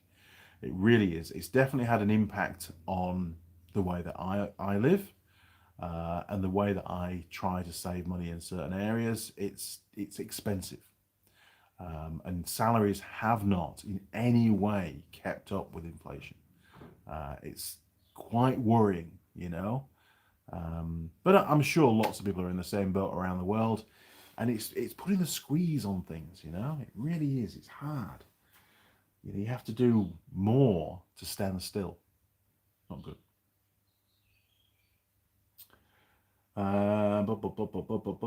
Roger Heaps, TF125 air filter should fit. Ooh, in that case, then I could just borrow one out of the TF for that ride. I will check, Roger. Thank you. The bike's just outside. Sam's Outdoors. Are air filters readily available for that bike? I imagine that they are. Yeah, there'll be an aftermarket air filter element out there. That shouldn't be a problem. Sam's Outdoors. Isn't New Zealand the country that's all mine way up top? What? That's way up top, an extremely steep mountain. I watched a documentary on it a while back. All mine. We do have some open cast mines in the South Island. There is some mining going on, but it's quite restricted where it can happen. And gold, yeah, there's a big gold mine in the South Island as well, actually, a big open cast gold mine. Yeah, there's stuff going on, but it's not as environmentally friendly, this country, as they make out. That's the point I'm trying to make. Here we go, Simon Roll. The cost in the UK of Friday takeaway for 3 people is pushing 50 quid now. Nothing posh, just pizza. Wow.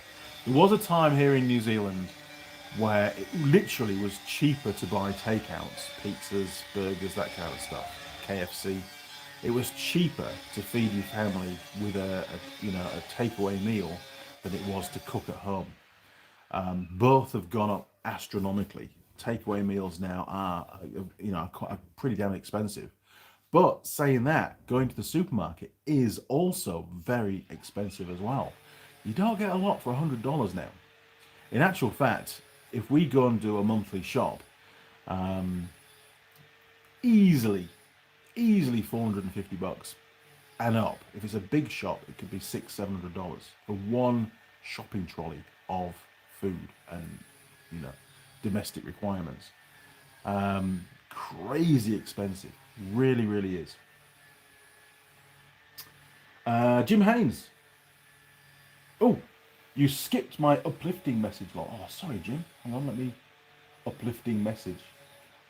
That could mean a few things. Where is he?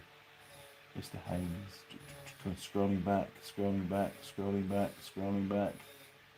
Simon, banana, purple monkey, Sam's Outdoors, Roger. Jim Haynes.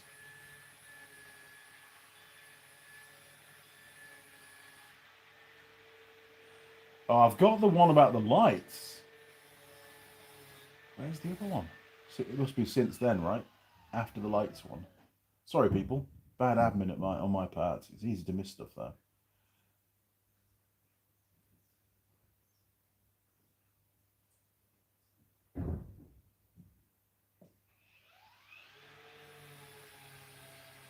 Oh, only 3 spots back, and it's not showing, Jim.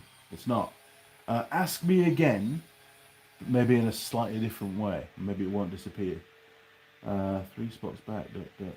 No, I've got Roger, Sam's Outdoors, Simon Roll, Jim Haynes, message retracted, and then Jim Haynes, you skipped my uplifting message log. Apologies. So try again. I'm ready.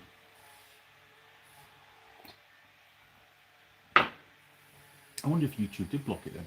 Very strange. There's a lot of weird stuff going on YouTube, and I think I mentioned this on a live stream over the Christmas period, or maybe just before Christmas. I think YouTube are going through another subscriber purge at the moment. I've seen my daily subscriber count, or additional new subscriber count, so it can be positive or negative depending on how many join and how many leave. I've seen it drop into the negative on a number of days over the last month.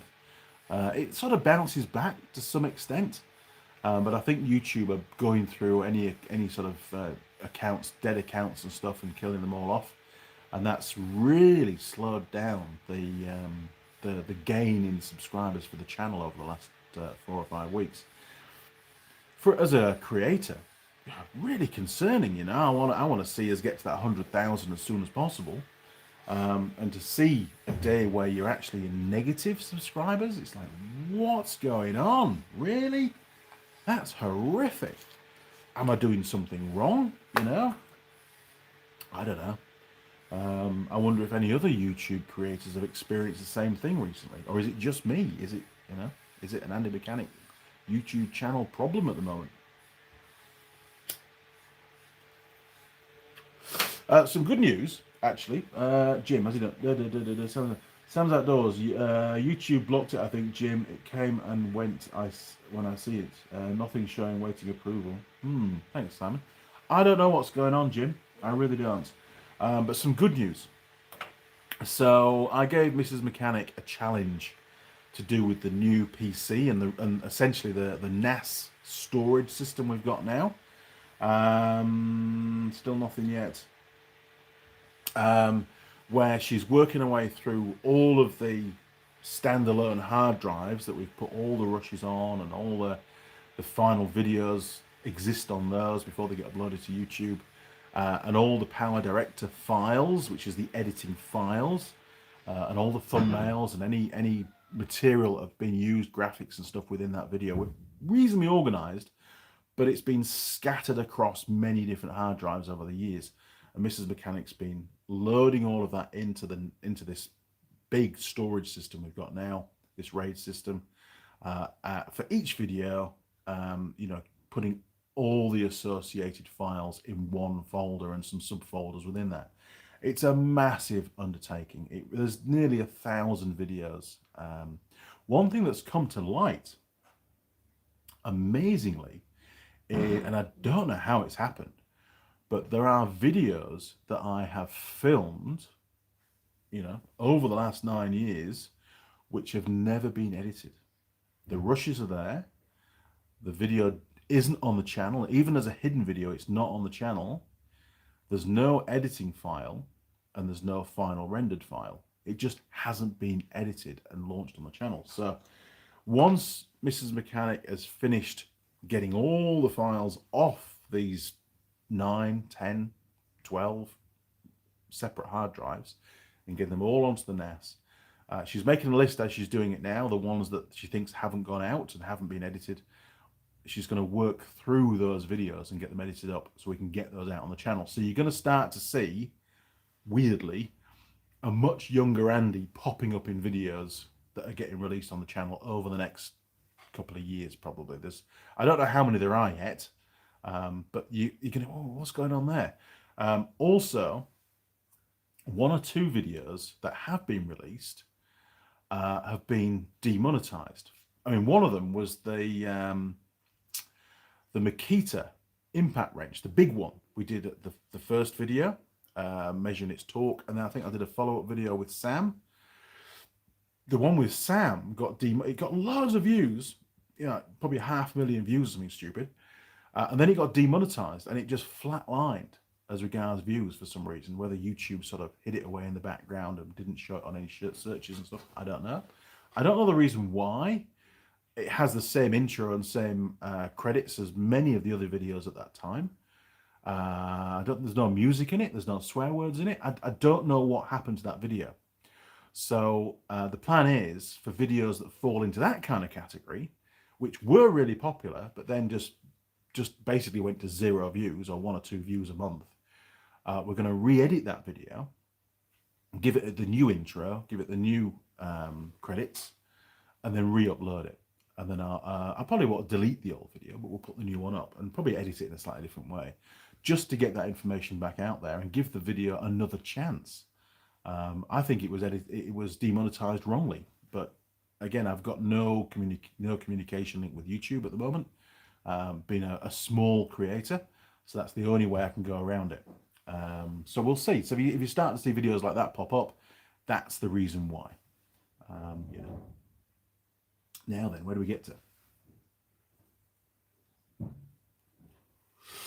Jacob Vaughan, are you going to bring back the Tool Girls at some point in the future? Well, Jacob, that's a very good question. And I'm not going to give a categoric no, they're not coming back. It's something which, you know, I believe to be a part of the channel. So I know some viewers don't like the Tool Girls. They don't like the videos with Tool Girls in. And it's like a double-edged sword, you know. The Tool Girl videos, and there's about 130 odd of them now, brought in a lot of subscribers, you know, to the channel. And in recent years, there haven't been any, other than the archive stuff that I've put out recently, and there'll be more of those going out. But when I release one of those videos, and I've seen it with the Holly one, so not Holly ones, the Harley one and the Sam one, that initially it loses, those videos will lose me subscribers. You know, there's somebody there going, oh, that's not right, you shouldn't be doing that, I'm going to unsubscribe, which is fine.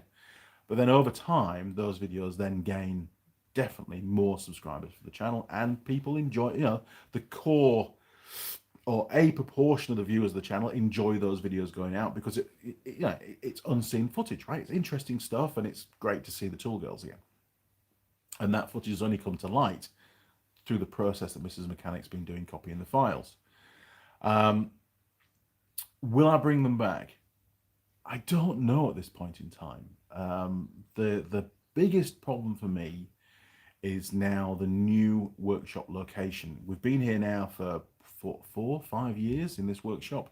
This is my workshop. I own this property, whereas previously they were only rented properties, and they were in Auckland, and it was easy, you know, very simple. 20 minutes down the road is where, you know, the Tool Girls would live, or, you know, certainly quite close to where I lived, and it was very easy logistic wise to do some filming on a Saturday, for example. Where I am now is a good 3.5 hours drive from Auckland. It's a mission to come down to this workshop for any of the Tool Girls. Those that are still around, it's a real problem. It requires a lot of planning in advance, and it makes it very hard. So I'm not going to say yes, I'm not going to say no. It's just in abeyance at the moment. But in the interim, we'll continue digging out the old archive footage. It'd be amazing what turns up, because, you know, for some of the girls like Sam and Hannah and Holly as well, there's a lot of footage which got cut on the edit, which is funny. You know, there's snippets that are actually quite interesting, quite funny, great to see the girls' reactions to certain things, which got cut. You know, it didn't really add to that particular repair video, but great as a reel. So, you know, we will see what comes out in the next 12 months. I mean, it's going to take a while, because it takes a long time to find that footage and to get all the little snips and then bolt them all together. It's not a 5-minute job. It's the research element is huge. But once it's all in one place on the NAS, it'll be a lot easier. Jim Haynes, Jacob Vaughan, he lived in a major city, there we go, where they were on the channel now. When they were on the channel now. Now he lives 2 hours away, yes, at least, more than that really, and not the same pool of people to get involved. I can't, there is no, you know, to my knowledge, there just isn't the kind of pool of people around, the girls that can travel locally to play that particular role. It takes a very special individual to be a Tool Girl, believe me. You know, it's quite a varied kind of a task. There's a few attributes that they need. It took a bit to organize it initially, I must admit, but it did actually evolve very quickly. You know, it was a really cool time for me to build the channel, and a lot of fun as well, but also a lot of stress, because you've got to remember, when I'm in the workshop and we're rebuilding an engine, or we're pulling an engine apart, or whatever job we're doing, I'm not just focused on the job. I'm doing the filming, I'm doing the direction. You know, there's a lot going on, and it's a bit of pressure, to be honest. It's not as easy as maybe it comes across on the camera. Simon, some of the videos may be too technical for the masses, but it's what your channel is built on. Likely why you don't get holes in the comments. Hey? Likely why you don't get a whole, you mean a whole load of comments?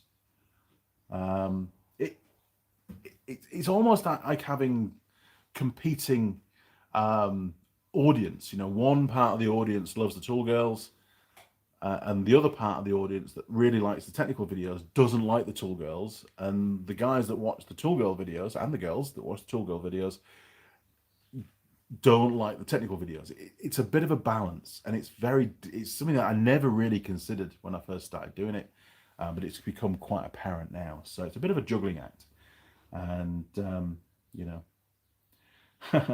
I bet it was a lot of fun. It was a lot of fun, Jacob. It really was. I thoroughly enjoyed doing it, but it was expensive. Don't get me wrong. It took a big chunk of the channel's income to actually be able to produce those videos. Oh yes, in the comments, those kind of, yeah. Without a doubt, there was definitely some trolls that came through in the comments of the videos with the girls. Some of them sort of quite derogatory, to be honest, and that did put some of the girls off. Luckily, it wasn't, you know, it wasn't all the time. It was just now and again. But again, it was another factor where you go, really, you know, it's just a video on YouTube. It's just for a bit of fun. You know, I'm not forcing the girls to be there. They're there because they want to be there. And, you know, those videos for some of the girls has really helped to launch their career in modeling, you know, doing TV ads and that kind of thing. It's been a real success, a point of success, a good launching pad for them to get them some exposure. And from that, I think they're very grateful. And I'm really happy that that's happened for them. You know, it's really cool to give somebody an opportunity to have a step up. Although that was never my intention, that's definitely what happened for some of the girls, without a doubt. Jim Haynes, the most shocking video ever on the channel is when that guy charged you $100 for 2 brushes. I know, I remember that one. In fact, we came across it when we were copying the files across the other day. That was the fan motor for, I think it was a Surf that the guy owned at the time. He took the motor out and says, look, you know, can you fix this? And yeah, crazy amount of money. And I felt really embarrassed asking him for the money for the brushes. I didn't charge him anything for doing the repair. That was just a video I wanted to do. But even so, still a fair chunk of change for 2 brushes. I was just blown away. It was just daylight robbery, to be honest.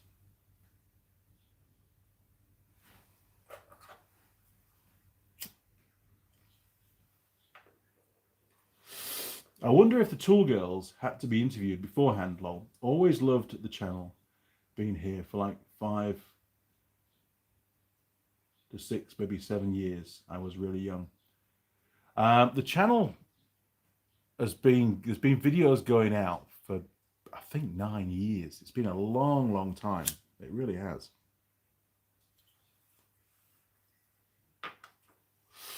Jim Haynes, I have had to swim a long way to troll a girl from the channel. I get you, mate. I get you.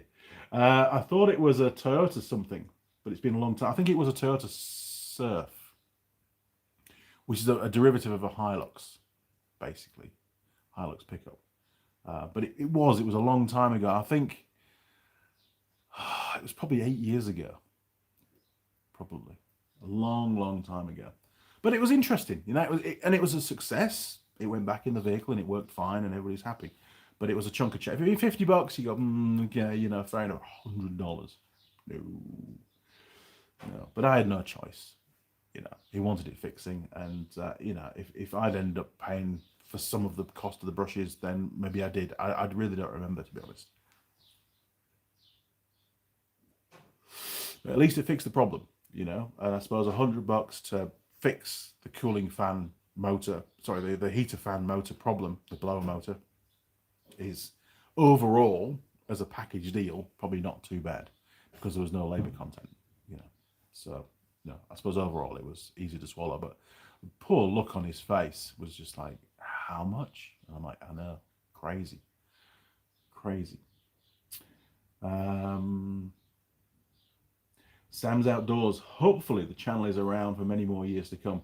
Um, it will be. I have no.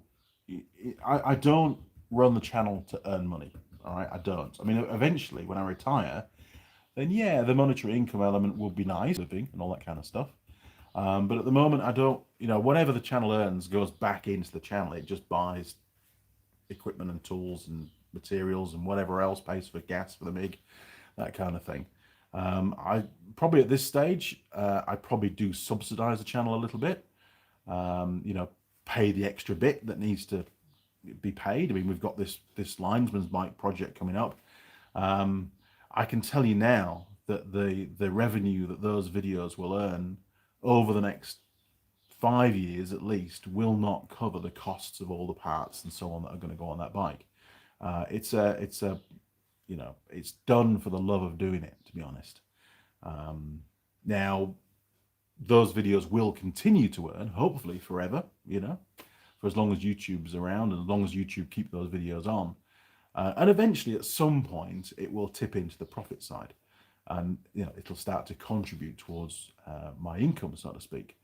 But I see the channel as a real investment, you know, and it's a way of me recording all the stuff that I do, you know, and it being helpful to some people around the world. Every day I get comments from people from videos on how to fix this and how to fix that, or the fault diagnosis on a whatever quad bike. Hey mate, you've helped me solve the problem on my bike. I live in Alaska. I live middle of nowhere. I live wherever. Really grateful. Excellent video. Thank you very much. And it's those comments that carry the value to me. It's not the payment from YouTube every month. It really isn't. Although that's nice, and it's to some extent, if there was no income at all from the channel, I think I'd find it very difficult to justify the amount of time that I put in and the purchasing of all the stuff, the costs of running the channel would be hard to justify, especially, you know, as disposable income is tightening up. You know, there's less now than there used to be, which is weird, but I think we're all in the same boat. I think when you overlay that as well to YouTube's changed a lot in the last, well, since I started the channel. When I started it, it was a lot more about the guy in his shed, the grassroots fixing, dare I say it, the poor quality videos, the poor presentation. It was just, this is what I'm doing. This is my channel. I'm fixing this today. You know, Eric the Car Guy, for example, early on, look at some of his early videos, and they're nowhere near as refined as the ones that have gone out in recent years. But there's been a lot more, much bigger channels enter YouTube, almost like TV production company level quality, big budgets, going for the mass audience, for the entertainment factor. And there's only so many hours of viewing that's going to happen on YouTube. And I think quite a lot of the audience has shifted across to those, you know, quick gratification, entertainment kind of video platforms. You know, plus there's other platforms other than YouTube now. There's a lot of other platforms where you can watch similar kind of videos. So it makes it very, very difficult for the smaller channels like mine. I don't have a production crew. I don't have a cameraman. You know, I do everything myself. Mrs. Mechanic stepped in to help a little bit. She will, you know, she edits some of the videos, which really saves me a tremendous amount of time. But again, there's a finite limit to what she can do, and what we can do as regards the number of videos we can put out, and the quality of the editing, the quality of the graphics, and the time available to edit that video. You know, it's difficult, and I've tried to stay the course and keep the videos edited the same way and keep consistency, rather than jump around and have different styles and different genres and so on. It's all, there's a common theme and a common way I present. So thank you, Sam. I appreciate that. And yes, I have no inclination whatsoever to stop doing my YouTube channel. It's going to keep going. Jim Haynes. The worst part of the brush deal is the whole motor here new is about $40 to $50. Yeah, but it made a good video, right? And it's always nice to fix something rather than just throw it out and buy a new one. Anyone can do that.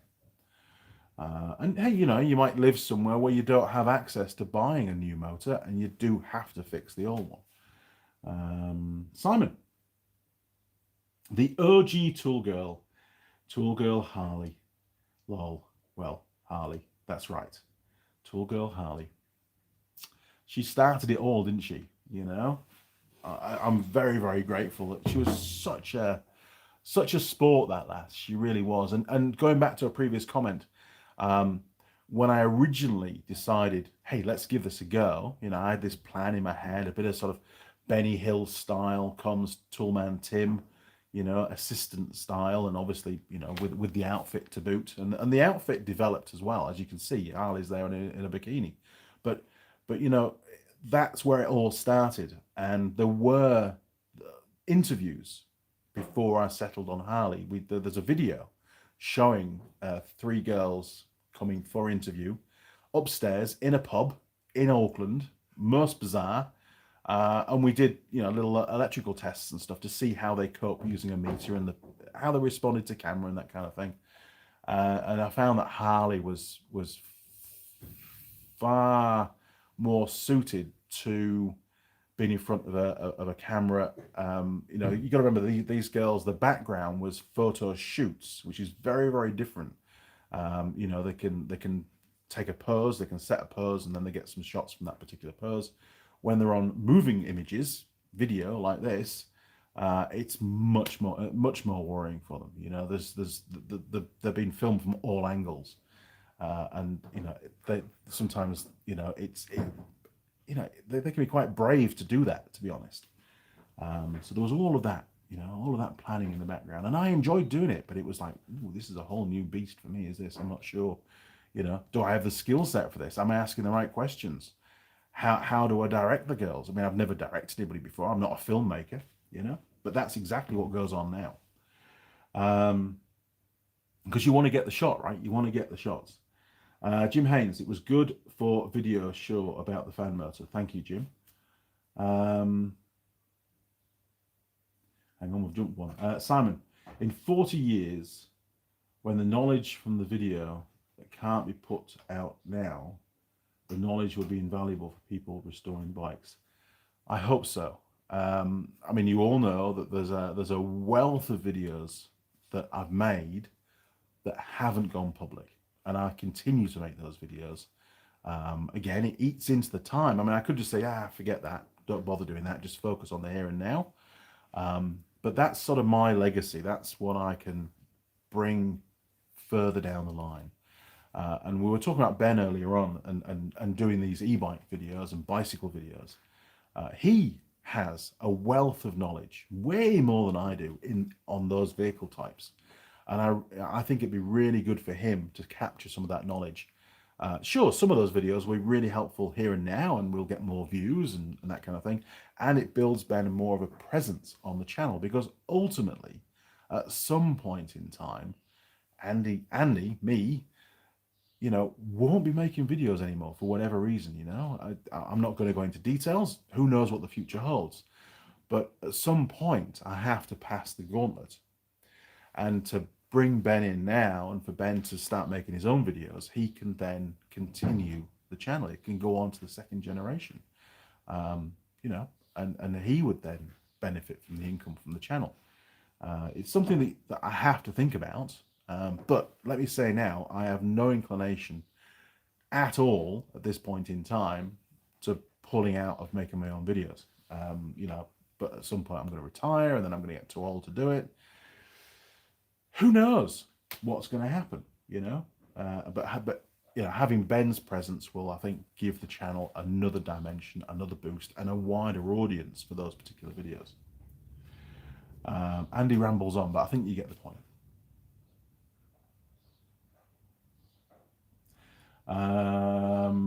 Jim Haynes, it was a good video for sure about the fan motor. Thanks, Jim.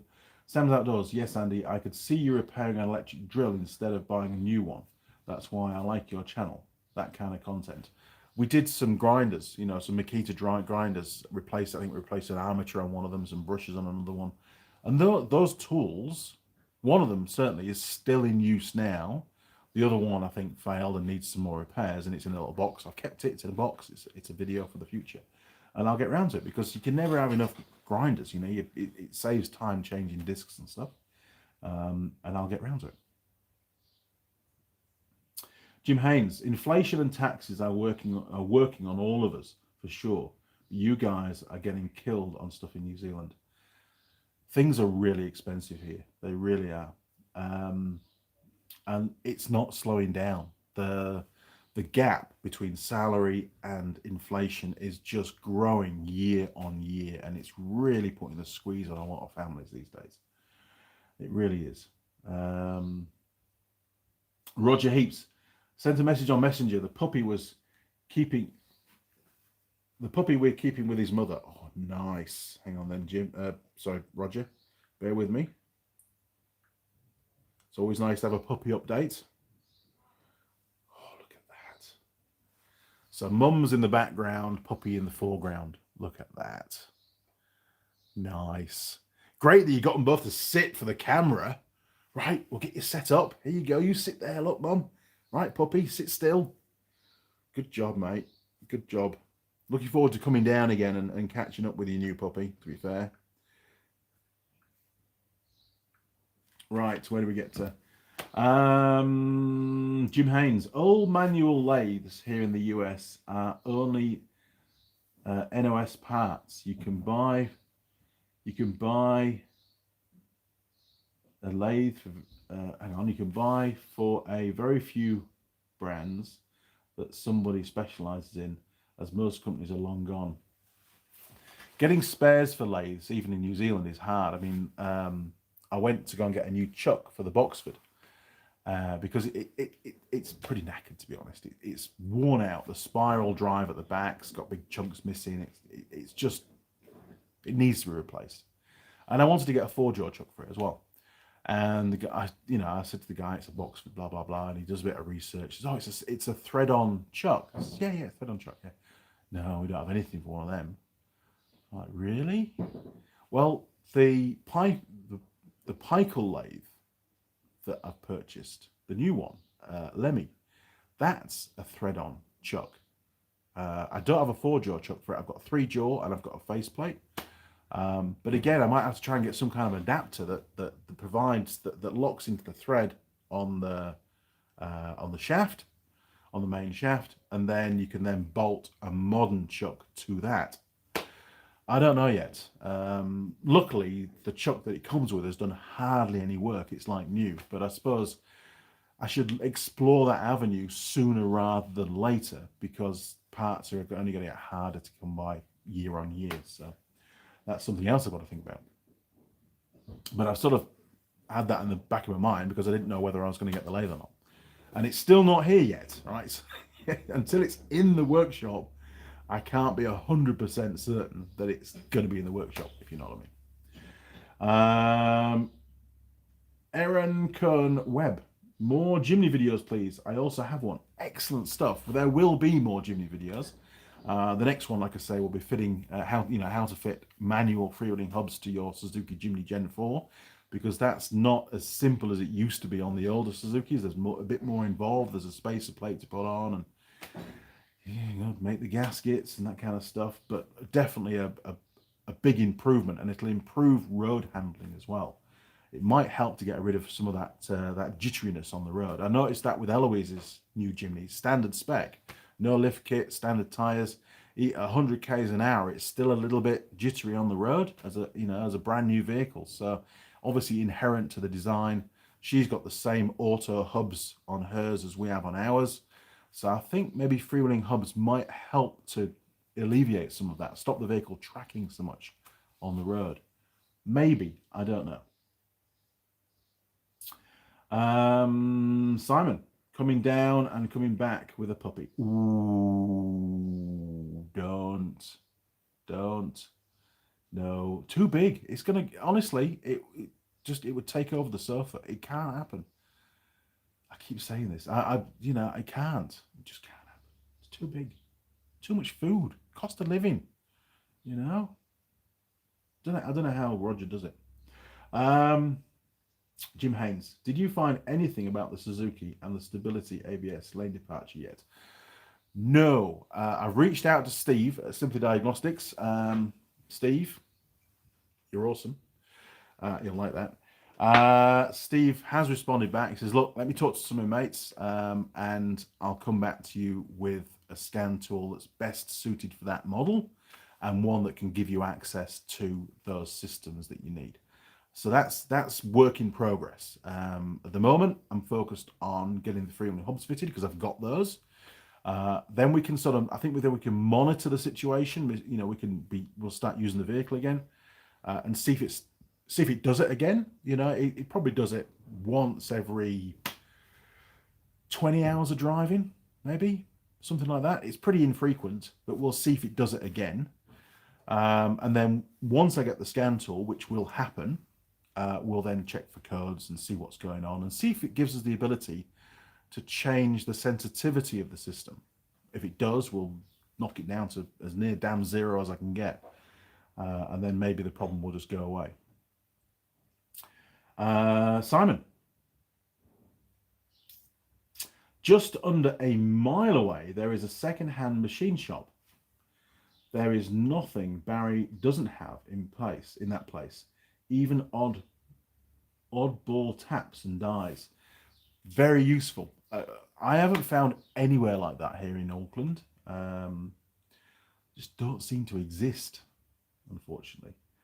But yeah, super useful to have a chap like that just down the road. Really is. So when you see Barry next, just say hi from Andy Mechanic. Sam's Outdoors. I have an old Homelight chainsaw, barn fresh. I just acquired. No spark. Good future project when it's not snowing and 20 degrees. Absolutely, it's great. I love that old stuff, giving it a new life, digging into it, find out what the problem is, see if you can find the part. If you can, get it fixed up, and away you go. Roger Heaps. Puppy's all gone, aside from Zeus and one. We're keeping other three, all in new homes. Yeah, all gone. Yes, that's good. It's good. You've done well there, Roger. But still looking forward to meeting the new one, you know, the one that you're keeping. Very cool. Zeus. Cheers, mate. Okay, crew, I think we're about there, actually. Oh, my word. How did we do 2 hours and 8 minutes? How is that even possible? I need to get to work. Ben's going to be chuntering now. I've got to get some stuff done, get this engine stand finished, and do some more filming as well. So, one more. Simon, Sam's Outdoors. Is the coil or the pickup? Air gas. What? Is the coil or pickup air gap? Oh, air gap. Oh, is it the coil or the pickup air gap with a P? Typo. Okay, check that. Right. Again, thank you very much for watching. I hope you've been enjoying the recent videos that have been going out. I'm making a concerted effort to film more, not just to film for the sake of filming, because I don't do that, but to put out some more videos for you to watch. And engage more as well. You know, it's 2026. Got to get all the projects finished. Go kart, I know. Okay, crew. Thank you very much for watching again. I really appreciate it. And I will see you again on a live stream in 2 weeks' time. Cheers. Over and out.